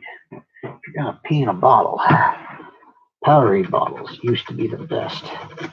Because they had a really big open end on them like that, just like the Gatorade bottles. But they had a piece of plastic for a thread instead. So instead of having the thread on the bottle, they had a thing that went over and then went down on top of the bottle itself to create the thread. And that, my friends, was a smooth piece of plastic with no sharp edges. Just nice, smooth comfort. Powerade worked good to pee in. I used to work at a warehouse and had lots of discussions with truck drivers over things like what bottle was best to pee in. I don't know why.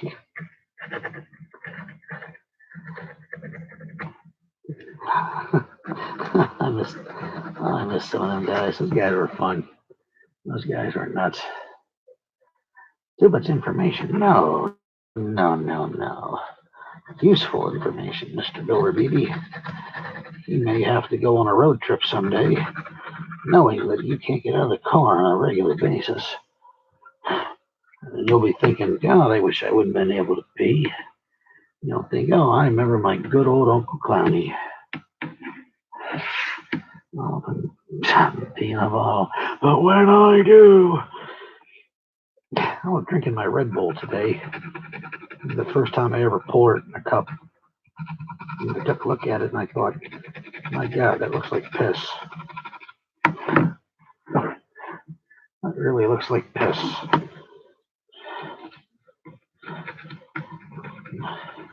It doesn't look like healthy piss. It looked like piss. Okay, we got 3 hours under here, so I'm gonna finish this one and go take a leak. And sweating under my nice knitted hat. Take a leak and start the next one. You guys don't need to see that. Some grown man cry. Ever been to a turkey bath, Billy? Thanks for watching. Putting up with this insanity of me going through one little hole at a time. Sanding, sanding, sanding. Sanding, sanding, sanding. And I'll see you in the next. I'll see you in the next stream. Or maybe in this one. People usually see Jesus. Thanks. Oh, all right.